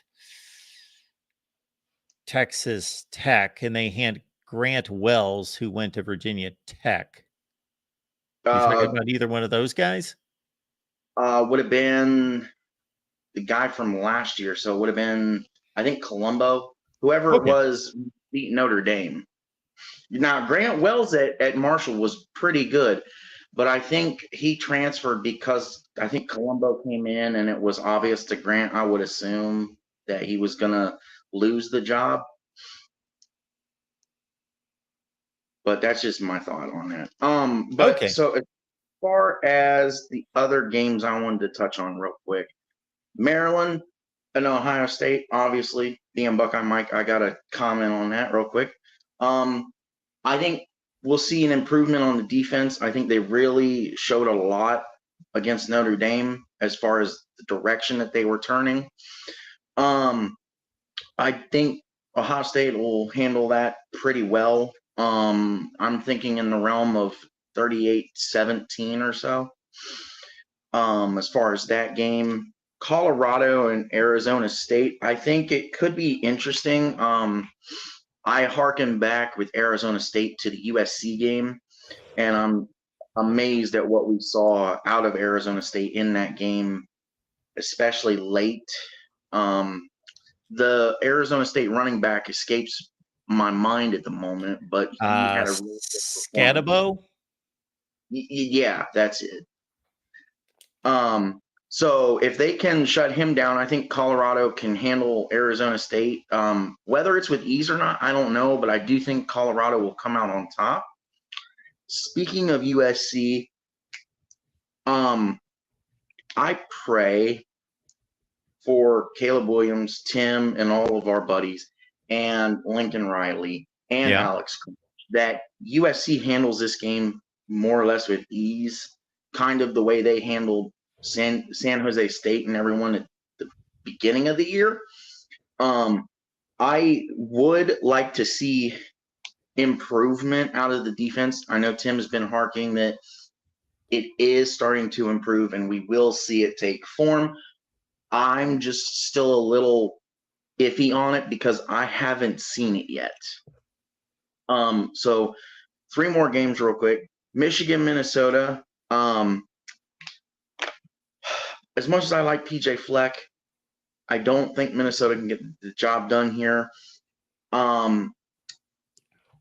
I don't honestly know how much longer he will be in Minnesota. I know I've been hearing rumblings of people are wanting him out, which shocks me because yes, you had the one outstanding year in 19, but for the most part, Minnesota on average is a 9-3 team. And he's usually getting you either to that, close to it, or not that far off from it. So I think he's done a lot for Minnesota. I don't see why they would want him out. Plus, just like with every other coach, who are you going to get to replace him? I think Michigan wins the game easily, probably in the realm of 38-10-ish. And then the last 2 were the 2 big SEC games.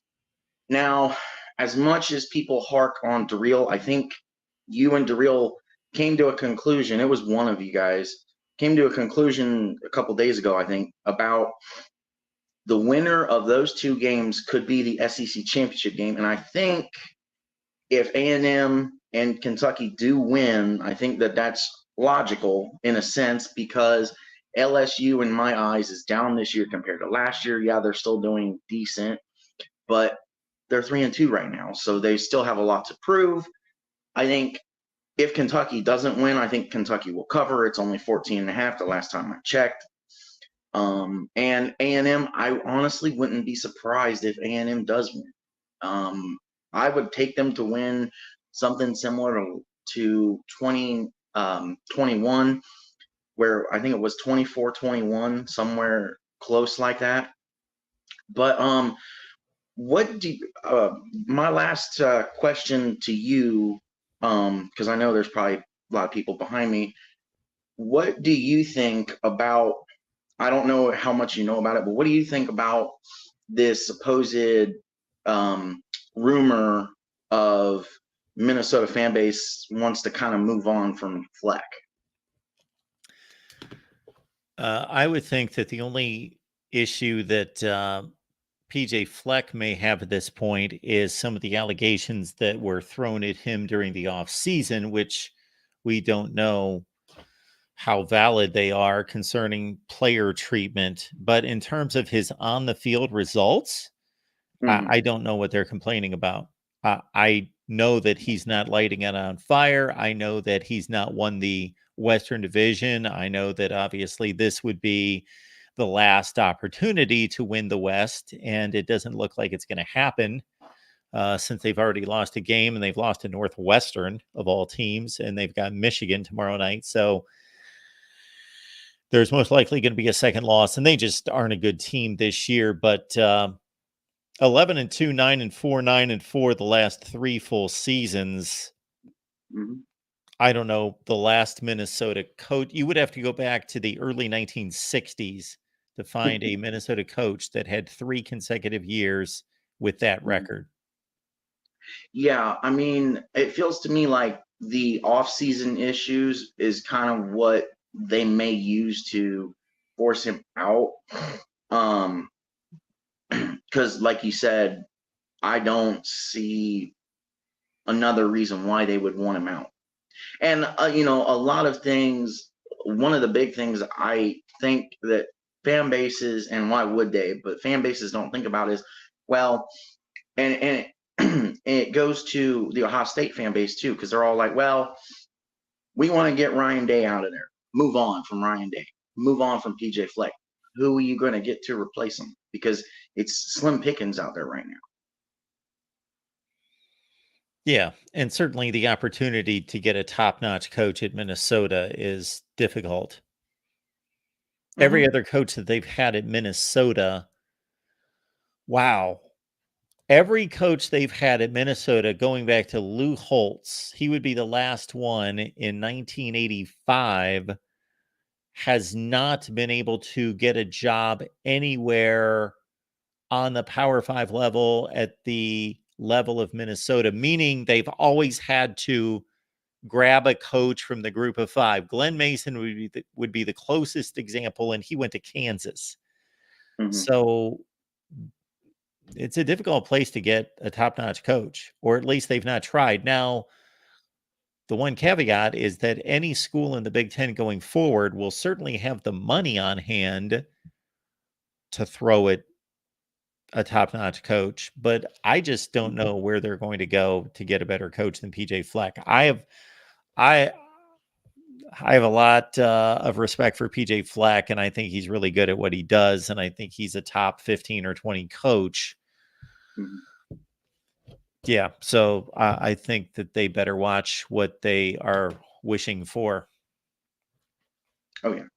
Yeah, and as Ralph said, I completely agree. He has the same effect on me. Like, every time I hear him talk, it's like, put me in, coach. Give me my pads. I love PJ Fleck and the way he takes on everything, and just he's so passionate with his speeches, and he's a great coach. And I honestly think it is not smart, as I have to think about my choice of words, not smart for the Minnesota fan base to want to move on from, I would say, and I think is what you were basically saying, the most successful Minnesota coach that they've had in a long time. Yes. All right, Buckeye Mike. Anything else? Not tonight. Hope to hop on tomorrow night and recap the games and whatnot. So everyone else, have a good night. Have a good night, Mark, and we'll see you next time. Thanks, man. We appreciate you. Have a good night. You too. So Connor here has a great suggestion, one which we've implemented in the past, where new callers should jump to the head of the line.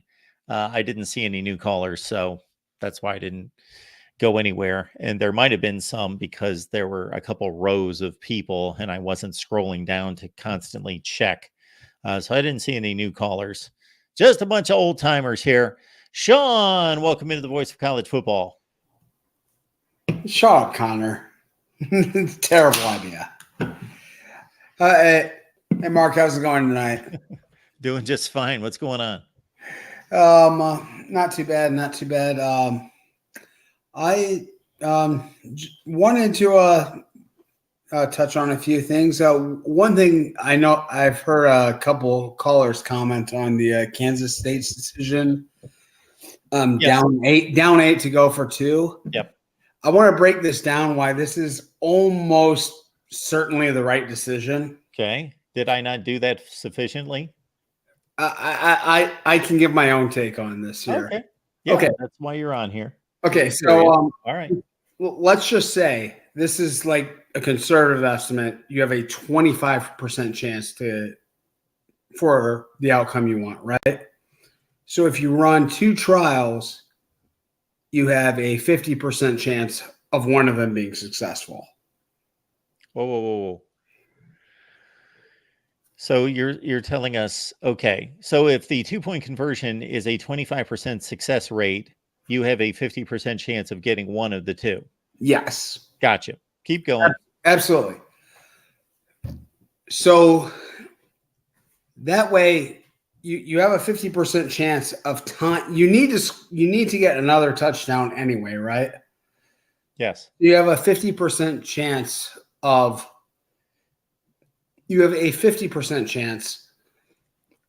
getting the desired outcome if you have to go for it twice.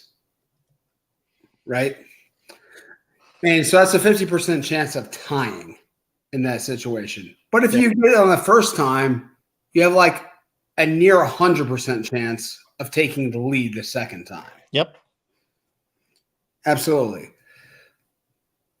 So it gives you, so you have a 50% chance of, it's a flip of a coin whether to get the exact outcome you want, or it's, about a 75% chance of actually having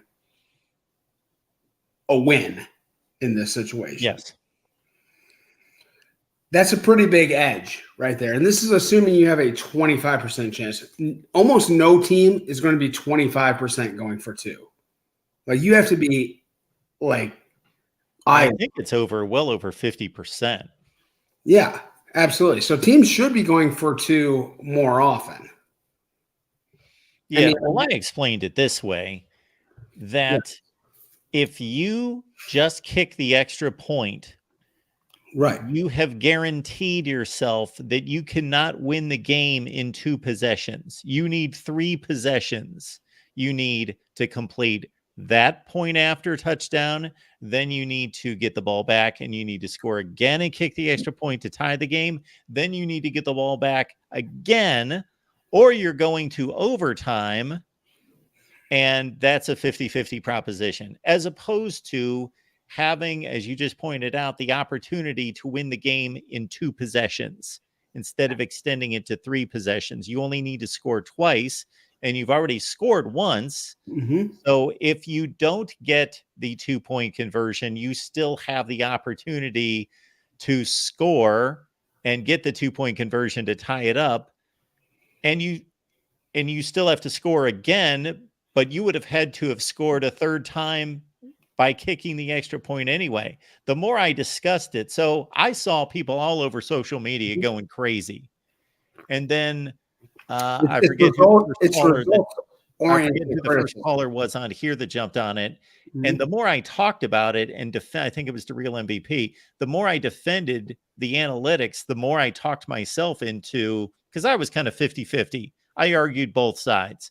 And then the more I explained the analytics for the 2-point conversion, the more I talked myself into that is the proper way to go. That is, any decision can backfire. So people have to understand that. 100%. It's based on execution. But you have to go with what are the best odds.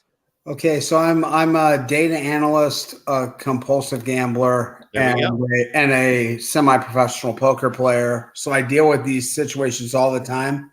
If you pass up 15, 20% edges over time, you are just literally throwing away money. You literally are losing it. Do you see the comment on the screen right now? I do not. Okay. Colin is saying Mark is wrong on this one. I mean, like intuitively, it's reasonable to understand this. Yeah, and especially when you know the outcome, 100%. I mean, but you can run this on this. That is the correct decision. in almost every situation. You're down by 14, you score a touchdown, you should be going for 2 most of the time. Because it doesn't change anything about what your defensive objective has to be. If they score, whether you're up, whether you're down 6 or whether you're down 7 or whether you're down 8, it makes it a 2-score game. The reason most people don't buy into this, and especially coaches, is that they are conservative and risk averse by nature. Absolutely. And so it's like I was probably only 11 or 12 years old watching NFL games. And this is back in the day when if an NFL team was at the 38-yard line of the opposition and they had a 4th and 1, Punt. and they knew that their field goal kicker couldn't kick a 55-yarder, which was not common at the time. You know, everybody was more in the high 40s to 50-yard range. They would punt. They punted because it was 4th and 1. You punted because the goal was to pin the other team inside the 5-yard line. Well, and not realizing that 60% of the time they would end up with a touchback and they gain 18 yards of field position. They would only gain 18 yards in field position a large percentage of the time, and they cost themselves the opportunity to score.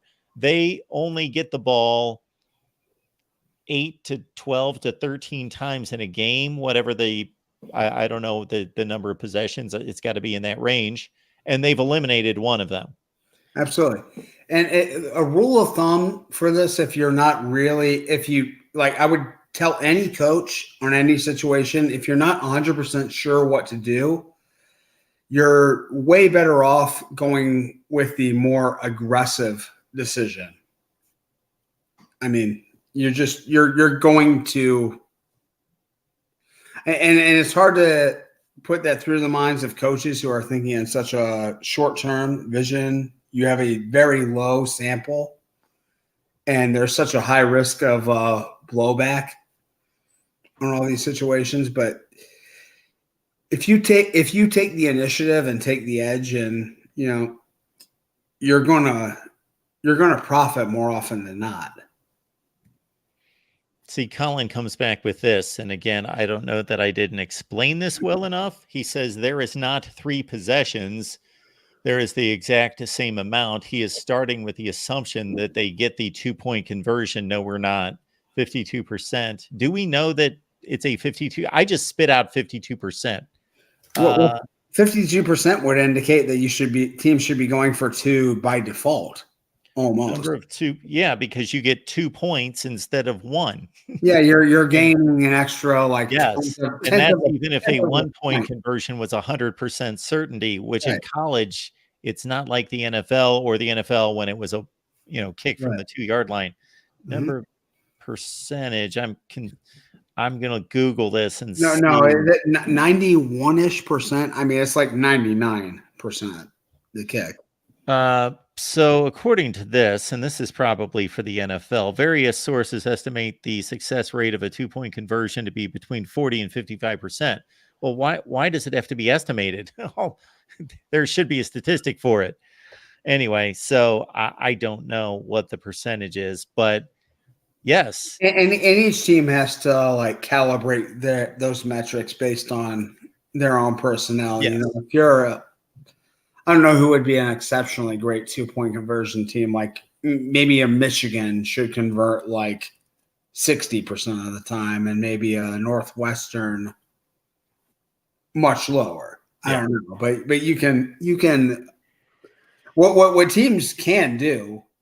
I mean, they have all this practice time. They have this fall camp. They can run some sort of simulations. They can run 100 trials here and see how often their offense converts against their defense, and kind of get a gauge from there and realize, okay, this is when we should be going for it and when we shouldn't. But the point I think that gets lost here, and I'll say it one more time because Colin obviously doesn't get it either, is that by just kicking the extra point in the situation in tonight's game, you automatically force yourself to have to score a 3rd time to win the game.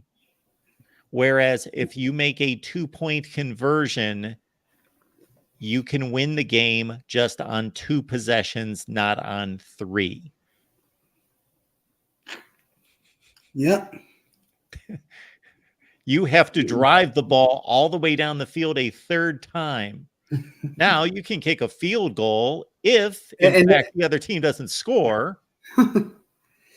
And there's also other variables there, like you need your defense to make a stop in overtime, potentially. I mean, you need to win the toss, maybe hope you get a choice in overtime, which adds, there's a million different variables, but going for 2 in that situation where K-State did was the right decision. And I mean,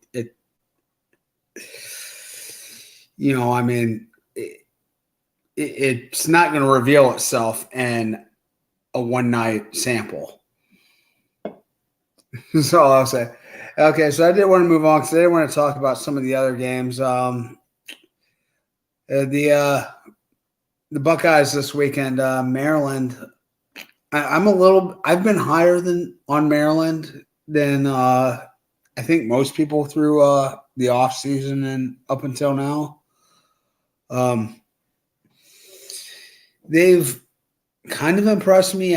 They've done almost exactly what I've expected them to do up until this point. They've dominated a weak schedule.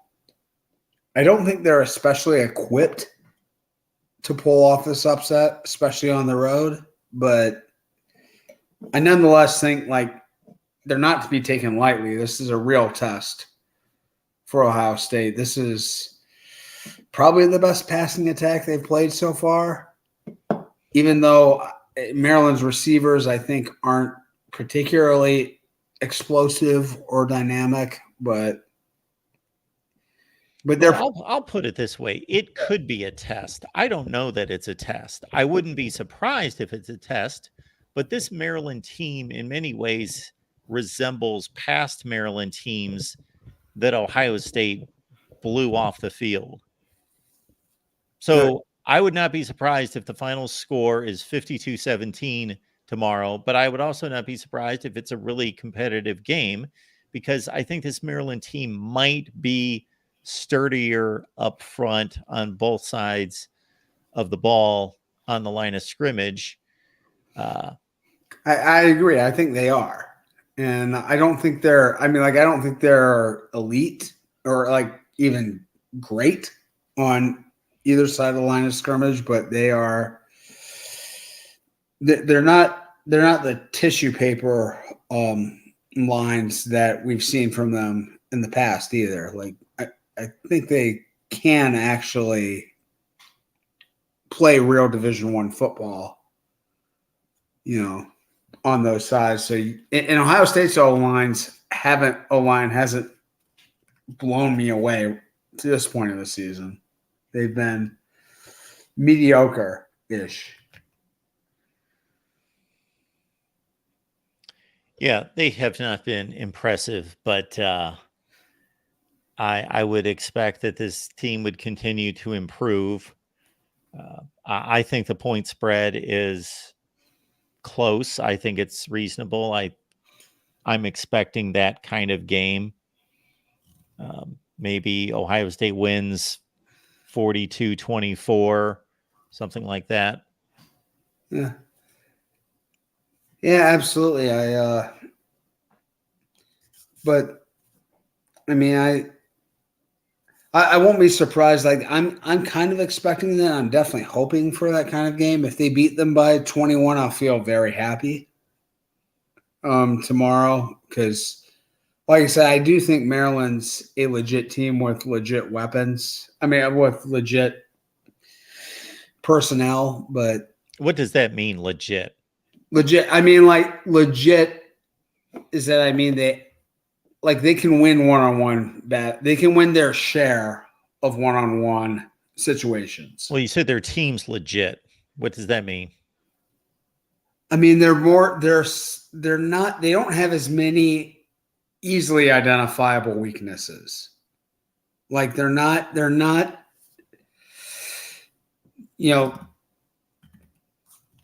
they're more solid throughout than they've been since Loxley's got there. I would probably say. Well, yeah, they've got better line play, better, and they were competitive against Ohio State and Michigan last year. Oh yeah, absolutely. And the Michigan game was on the road. Yeah, and the Michigan, the Michigan game, they lost by 7, and they basically spotted them 7 points. Yeah, and I know that most people know about that particular play on the opening kickoff, that they basically handed them a touchdown, but there were plays throughout that game where they were pretty unfortunate. Like they intercepted JJ McCarthy in the end zone, and the guy's foot might have barely been touching White in the end zone, and they called it back. And Michigan trapped an interception in that game that should not have counted. Right. So it was pretty close. Of course, they took Ohio State to the wire too. And Toledo was out for a couple of possessions in that game as well. So they've built. Loxley's done a good job with that program. I mean, they're not. They were a punching bag before he got there, and I know there was a lot of skepticism when he got hired because of his abysmal record at, was it New Mexico? Yes. Yeah, I mean it was, and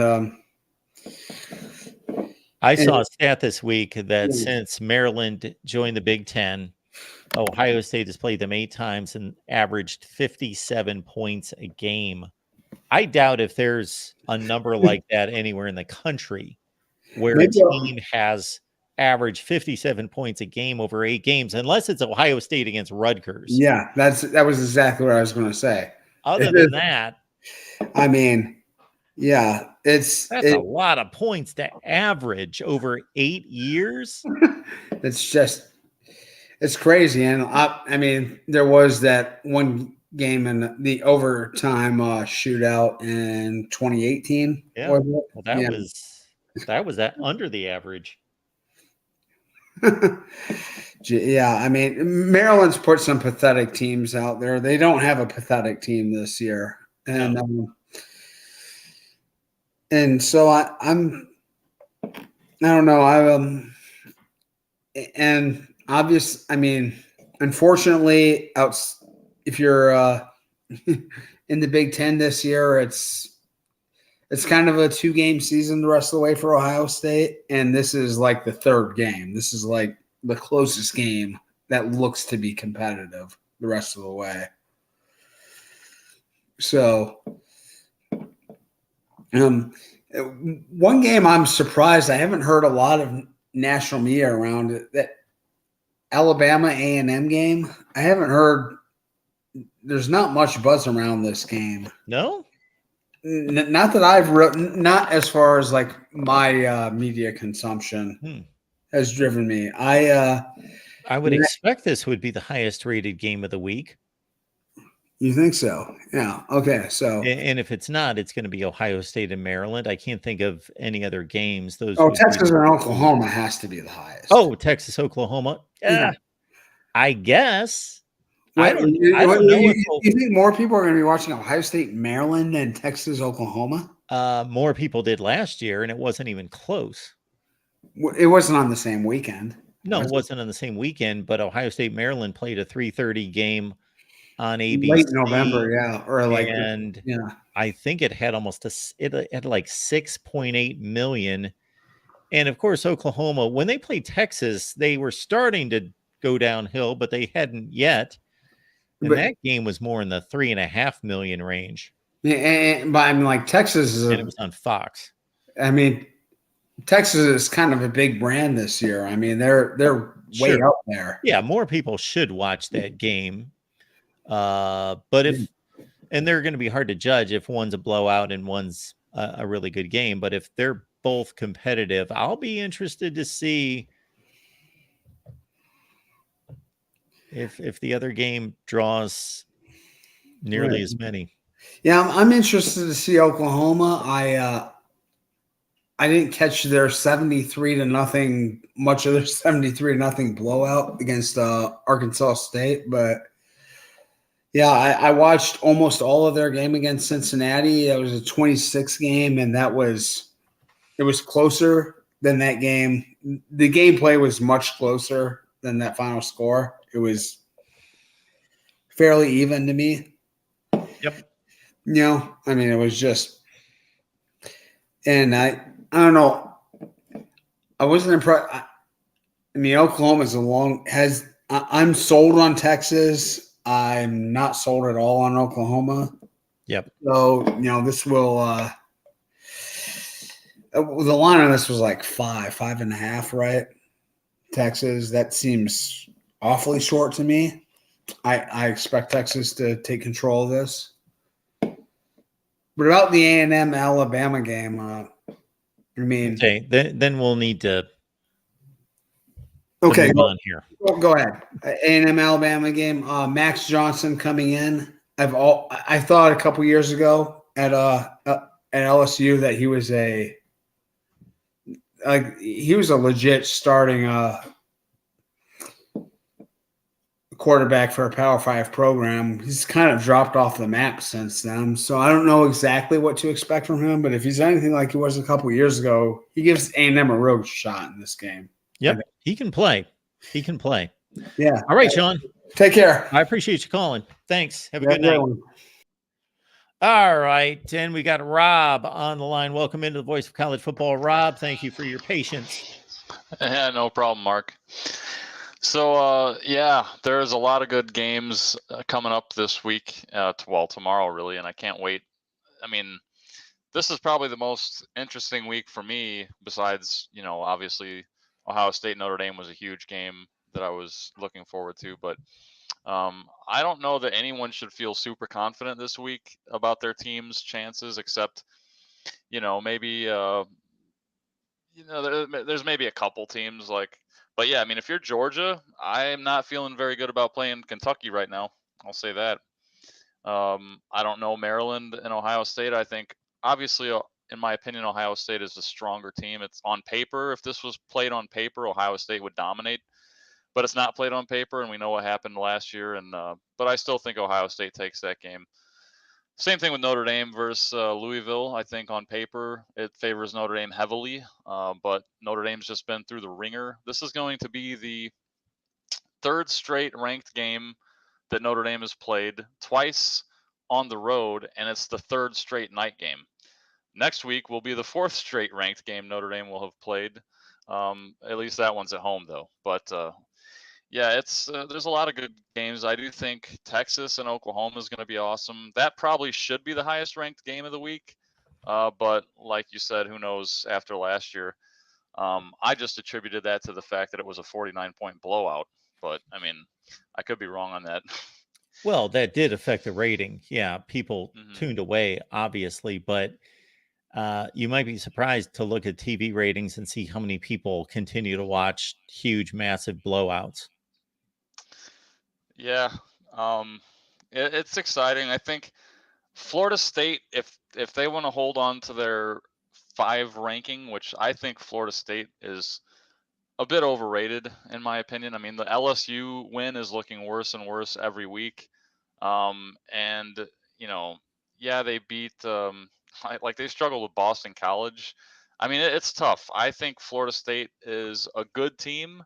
I don't have them in my top 8. I'll say that. So they are playing Virginia Tech. So that's going to be interesting. I think they should really crush Virginia Tech if they want to hold on to that top 5 ranking personally, but we'll see how the committee feels about that. Yeah, USC at Arizona is going to be another fun one to watch because I just don't have any faith in USC's defense, and I'm like, I want USC to win. Part of me wants USC to win just so that they look better when they play Notre Dame, or so that it looks better when they play Notre Dame. But obviously, it's one of those catch-22 moments in sports where you kind of hate to root for your rival, but you do it sometimes just to help yourself. I'm sure you know the feeling with being an Ohio State fan, in Michigan.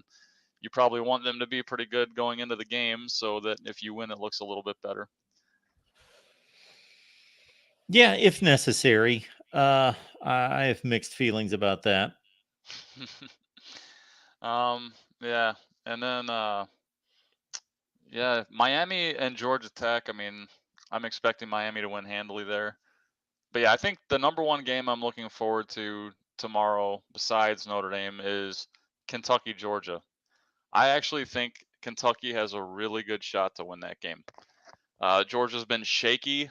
They've struggled against unranked and honestly quite like a underwhelming. It's hard to say bad, but I almost want to say a bad Auburn team. I mean, you know, and I get it. You know, the people are going to say, "Oh, it's a rivalry game. It was at Auburn, blah blah blah, SEC." I really don't care. I mean, you should, if you're Georgia and you're a legit number one team, you shouldn't be losing to Auburn at, no matter Yeah. where you're playing at. Penn So State went down there and won 40-12 last year.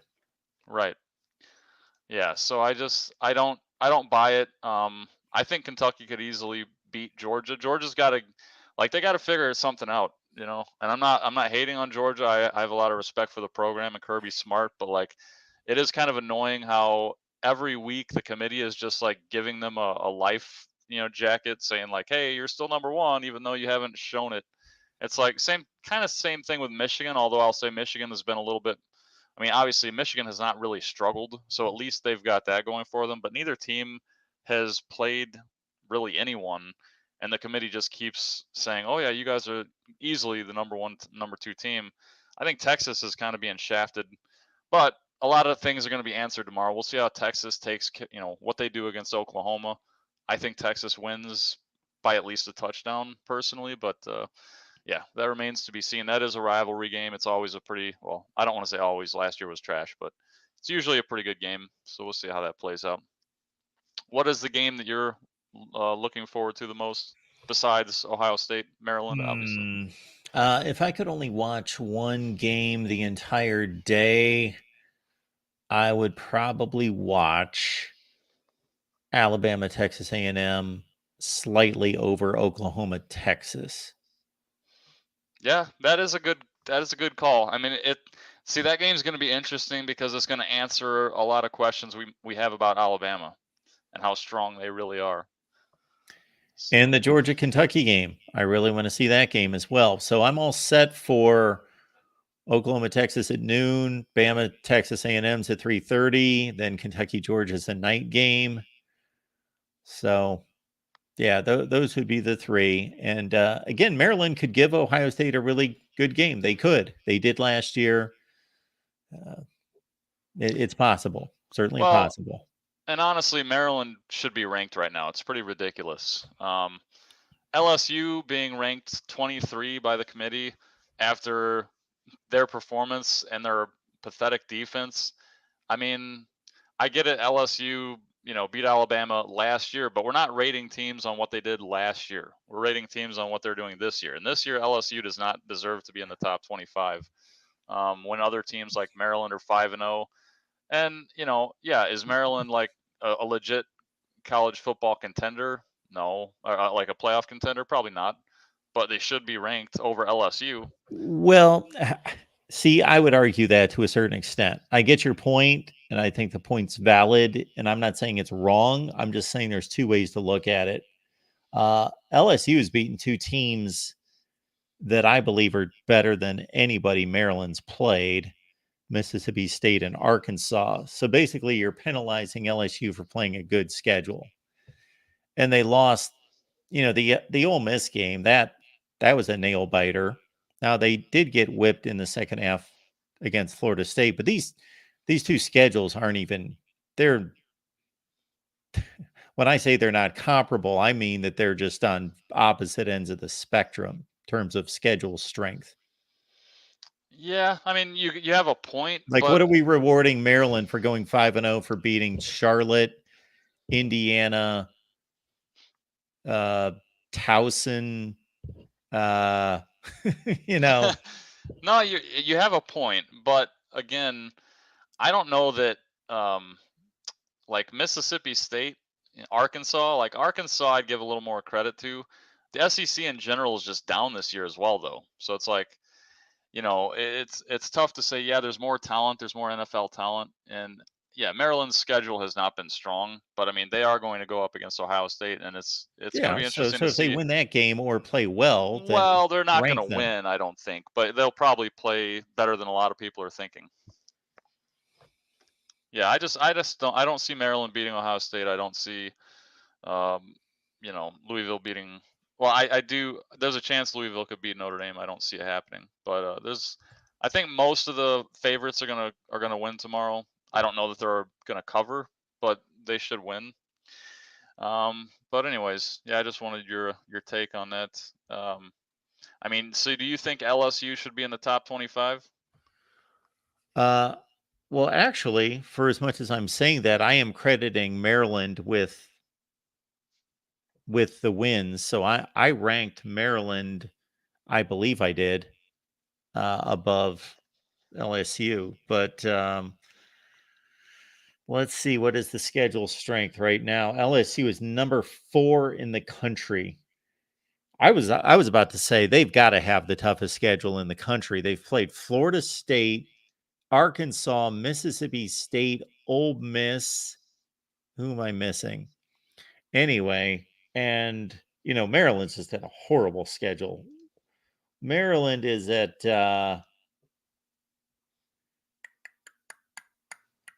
116. So you can't. It's difficult to have this much of a comparison, or two teams that are at opposite ends of the spectrum, as I expected. Number 4 schedule strength and number 116 in schedule strength. Yeah, I mean, yeah, it's not what is comparable. Maryland going to do against Florida State? Well, it depends, right? It depends on what they can do against Ohio State, because that's going to answer a lot of questions tomorrow. Well, but we're talking about ranking the teams right now. Right. And my projection is that Maryland's not hanging with Florida State. And Maryland, I don't see winning at Ole Miss. Do you think Maryland hangs with Boston College? Well, yeah, they beat Boston College. Exactly. And Florida State struggled with Boston College. So, I mean, we can't use transitive properties all the time, but like. Well, no, I'm not using a transitive property. I'm just talking about Maryland playing Florida State. Yeah. I think Maryland, I think it would be an entertaining game to a certain extent, but I would think it would be much like Maryland playing Ohio State. I think they'd lose by about 20 points. See, I would have to disagree with you there. I think Florida State's overrated this year. And I get it. They did beat LSU and they did, but I think their armor is going to show some chinks here pretty soon. Maybe not tomorrow, but I do think they're a bit overrated. That's just my opinion. I could be wrong. Maybe FSU is as good as a lot of people have them. I don't see it, but yeah, we'll see. But anyways, yeah, I'm pretty confident that LSU would beat Maryland. Oh yeah, I'm not saying they wouldn't. I mean, I just think LSU doesn't deserve to be ranked based on their I'm not saying if we had like a power rating on which team beats which team on a neutral field, LSU doesn't win that game. But I also don't think they deserve to be ranked from what they've done for this season so far. It's just my humble opinion there. But yeah. So you would rather reward teams, and I'm not saying this is wrong, but you would rather reward them for beating bad teams than for playing good teams and losing. Well, I'm of the opinion that a win is better than a quote unquote good loss. I mean, because if we just take the eye test and say, well, yeah, LSU lost to Florida State, so that should be better than a win that Maryland puts together. I mean, it's hard to win in college football. For every game is tough. I mean, unless you're playing non-FBS opponents, but even then, I mean, we've seen some teams struggle with FCS schools here and there. I'm kind of the opinion that wins should. Is every game really that tough, Rob? Really? I was just looking at Ohio State's games against Maryland. Mm-hmm. Oh my word. I forgot how they've just abused this team year after year. Like, these Right. scores are unbelievable. Well, not Like, every single game, but you know what I mean. When you're almost playing, every game. when you're Last year was a playing it, really good game. yeah. Really good game. Let's see. 66-17.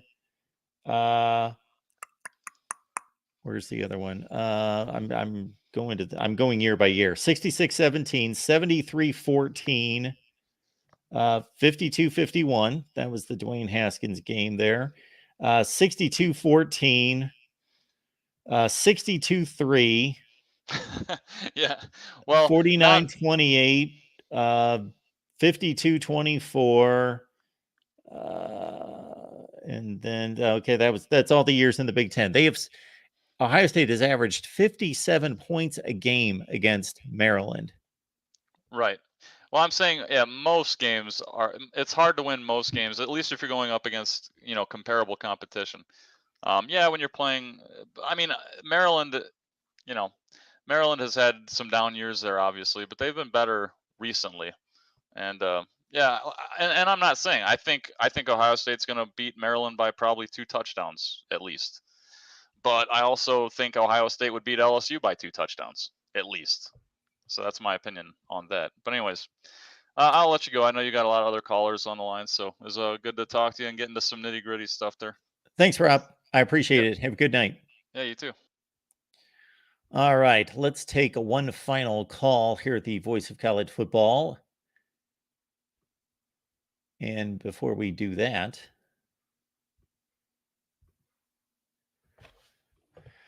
let's hear from our sponsor.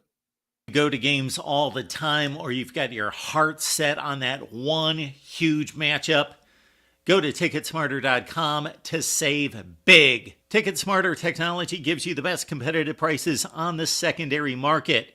Your purchase price is safe and guaranteed.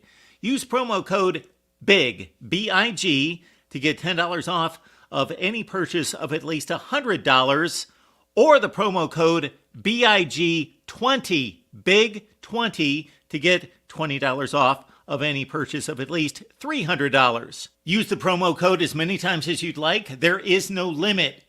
Get in the game with TicketSmarter.com or the TicketSmarter mobile app. Think smarter, TicketSmarter. Okay, last call tonight. Colby, what's going on? Hey, Mark, how are you? I am doing just fine. What's up? Not much. I know you're a huge college football fan, but I know you're a big fan of something else. So I have 3 trivia questions for you. All righty. Quick, I'll make it quick, and then Sure. let's go into that Georgia-Kentucky game afterwards. Okay. Are you ready? Yeah. What was Elvis's first film appearance? Love Me Tender. Correct. Elvis's first #1 hit on the Billboard charts? Heartbreak Hotel. Correct. Last one. Elvis's twin brother was a stillborn. What was his name going to be? Jesse Guerin. 3 for 3. I had faith in you, Mark. So yes, I know a lot more about Elvis than I do college football. I hear you. Okay. Hey, so huge Georgia fan here. And I'm more interested in it. Okay, keep going. Yes, Georgia. Yeah, a huge Georgia fan here. Kentucky comes to town, and let me tell you, Georgia is in shambles. Do I think we can win? Yes. Do I think we will win? Yes, I do think so. But Georgia's running game is trash. We're playing wide receivers at running back. Our offensive line was supposed to be one of the best preseason. They can't run block worth anything. Pass blocking is decent. Wide receivers are doing their job, I guess you could say. And Brock Bowers is, let's just say it, he's a stud. Defensive line can't get to the quarterback. If you want to call it we can disrupt the quarterback, then they're pretty good at that. Not very good at sacks this year. Secondary, maybe one of the best in the nation, top 5, maybe top 3. But when it comes to Kentucky can really run the ball. And Georgia doesn't have that one defensive lineman like we did with Jordan Davis, like we did with Jalen Carter. We had Bear Alexander this coming year until he transferred to Southern Cal.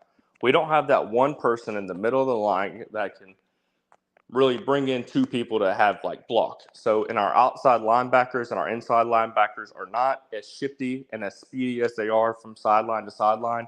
I would not be surprised at all if Kentucky walks into Athens at 7:30 on Saturday night and wins. This spread is I don't understand it. 14 I think it was 14 and a half when I caught it. I took Kentucky with the points.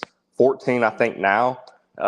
It's just I really think Kentucky can win this game. And a lot of Georgia fans are out there that we're going to blow out Kentucky. I just haven't seen it from Georgia this year, and I'm the biggest Georgia fan ever. And I would like to hear what you have to say.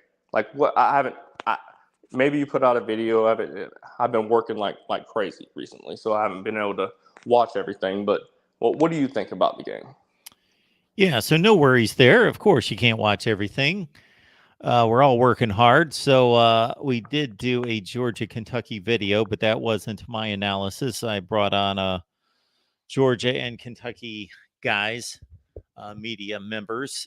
So my first thought is that we've seen Georgia struggle just like any other team that's ever won a national championship. You've got to go all the way back to Nebraska of 1995 to find a national championship team that did not have a game or two or three that they did not get pushed even by fairly mediocre teams. So that's not what is concerning, because we saw that last year with Kent State and with Missouri in particular. But Georgia had already posted dominant efforts before that. They had already blasted Oregon. They blasted South Carolina before they had a letdown, before they slumped mid-season, before they worked through some things. This is 2 games now, and the only 2 games that they've played competitive mid-tier, to be kind, mid to low-tier SEC teams, and struggled in both games. And to your point about the run defense, what is alarming is that Auburn posed absolutely no downfield threat. 0.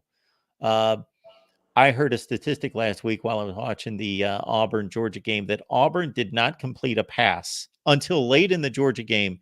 Then right after they said this was late in the game, they had a 22-yard play. They didn't complete a pass over 14 yards against Cal, against Texas A&M, or against Georgia. They went 3 consecutive weeks. Their longest pass play was 14 yards. And you know that their pass game against Georgia and the week before against Texas A&M was completely non-existent. You know, that Auburn team did not score an offensive touchdown against Texas A&M. They got completely destroyed. Exactly. And they stayed in the game, just running the football with no threat of the pass. They were still able to generate quarterback runs and traditional running back rushing yardage. In this game, you've got a quarterback, however, that isn't going to pose that threat in Devin Leary. And also, have you seen Devin Leary play this year? He's not playing well right now. He is not. Yeah, you are correct about that. But who is playing very well is the running back. The name slips my mind. Ray Davis. Ray Davis, thank you. Yeah, Ray Davis is playing very, very well. I think if we can take him out of the game, I think we can do that. It's going to be a tough task. I'm telling you, Mark, our inside linebackers aren't sideline to sideline speed like we see with Roquan Davis and like all these other players that we sent to the NFL for the past couple of years. Georgia isn't the same Georgia that we've seen for the past couple of years. All these Georgia, quote-unquote Georgia fans that come into the comment section and tell you, hey, we're three-peating, we're doing this and doing that. Georgia's not the same team, and I'm the biggest Georgia homer in the world. And I just don't see it. I just don't see it happening this year. Maybe I'm wrong. I hope I'm wrong. But from what I've seen so far, and plus, let's not even talk about this, Mark. Our kicker, he can't hit the ball outside of a barn. Like he's not. Just things aren't falling into place right now. Yeah. But I will say this: I believe in Mike Bobo and I believe in Carson Beck. I don't think everyone is saying it's Mike Bobo's fault and Carson Beck's fault. Look up the stats. Carson Beck is having a phenomenal year so far. Yeah. on track to set maybe even break a couple records here and there. I mean, he won't. I know he's starting as a junior, so he's not going to be able to break many records, but in a season record, maybe at Georgia, because we're usually so high on the run game. But this year, we're running back is really, really bad, and that's what I'm worried about. It's gonna catch up to us on the long run. Well, that Kentucky running game against Florida was truly impressive. 330 yards rushing and 280 from Ray Davis. And Florida played well against Utah's running game, and they played well against Tennessee's running game. So they had two formidable opponents that they contained their rush games, and then Kentucky just blew them off the ball. You can never account for when there's 3 minutes left in the game and those Georgia players have been through big games, big stage, pressure moments before, and none of the Kentucky players have. I don't know how to equate that, but certainly in those conditions, we've also seen the new team rise up and just be able to, the giant always gets knocked off at some point, whether it's this year, next year, whenever it's going to happen. Georgia is going to lose another regular season game. They haven't lost one since mid-2020, as you well know. So it's a crazy run, 32 consecutive regular season games. It's astonishing. Yeah, everyone talks about the three-peat like no one's ever three-peated before. No, a lot of people don't know this, but no one's ever had 3 regular seasons beat undefeated before as well. So we're reaching for that, but or 2 regular seasons, excuse me. So we'll see, Mark. Maybe that stat's wrong. I might be wrong about that. Might have to fact check me on that one. Wait a minute. You're saying that no team has had 3 consecutive undefeated regular seasons? Yes, I believe that's what I read. I believe that's what I read. But either way, it's gonna the dog's gonna come and bite us on the butt eventually. Sure. But and I think it's gonna be this year. I think we get it done in Tennessee. I know all the people in the comment section probably like, this guy's just talking about Georgia. I mean, I really think Maryland has a better shot of beating Ohio State this year than Kentucky has beating Georgia. I really do think that. I think Maryland's a really good team. Ohio State, I don't think they're the same Ohio State, just like the same as Georgia. Maybe I'm wrong. But Mark, I know you're tired. You've been on you're almost 3 hours now, and next time I come on, I will give you harder Elvis trivia questions. Yeah, well, I appreciate that. That was fun, and definitely look up 3 more, and we'll give those a shot. All right, Mark. You have a good night. Thank you, Colby. Appreciate it.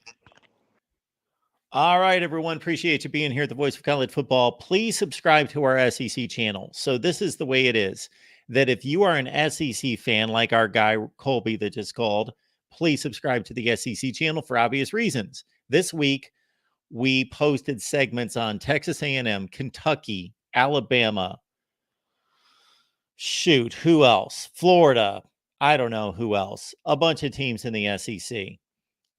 And if you're not an SEC fan, but you enjoy what we do here at the Voice of College Football, keep in mind that to keep us going and to continue to grow and build the channel, then you would want to support us in that way. So please, the link is in the description section of this video, and I will also drop it in the chat as well. And this is going to be the big initiative right this second, right now. Do this one thing for us. Subscribe to the SEC channel and help us grow it to 1,000.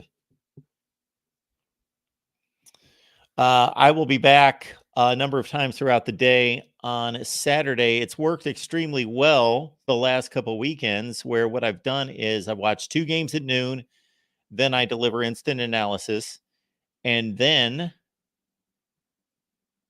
I watch 2 games at 3:30 at the same time, and I provide instant analysis. And then I watch 2 games in prime time And then I usually only get to one, as I did last weekend, and provide instant analysis, because as soon as the primetime games are over, boom, I'm right here answering your calls and your questions in the chat. So here we go. Please subscribe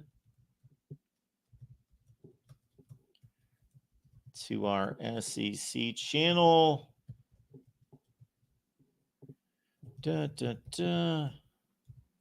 SEC. All right. The link is in the chat. Please check it out, our SEC channel. And once again, if you like the SEC, of course, you want to subscribe there. And if you don't like the SEC, but you enjoy what we do here at the Voice of College Football, please subscribe. So again, 2 instant analysis after the noon games, 2 after the 3:30 games, 2 or 3 or whatever after the it's way too late at this point. I should just shut up. And then thank you so much, Ravius. Thank you for subbing. We appreciate that. And then we'll be back here after the primetime games to talk college football with all of you. If you would like more analysis on Nebraska and Illinois, our guy Justin Adams completed the post game at the Voice of College Football over on the Nebraska channel.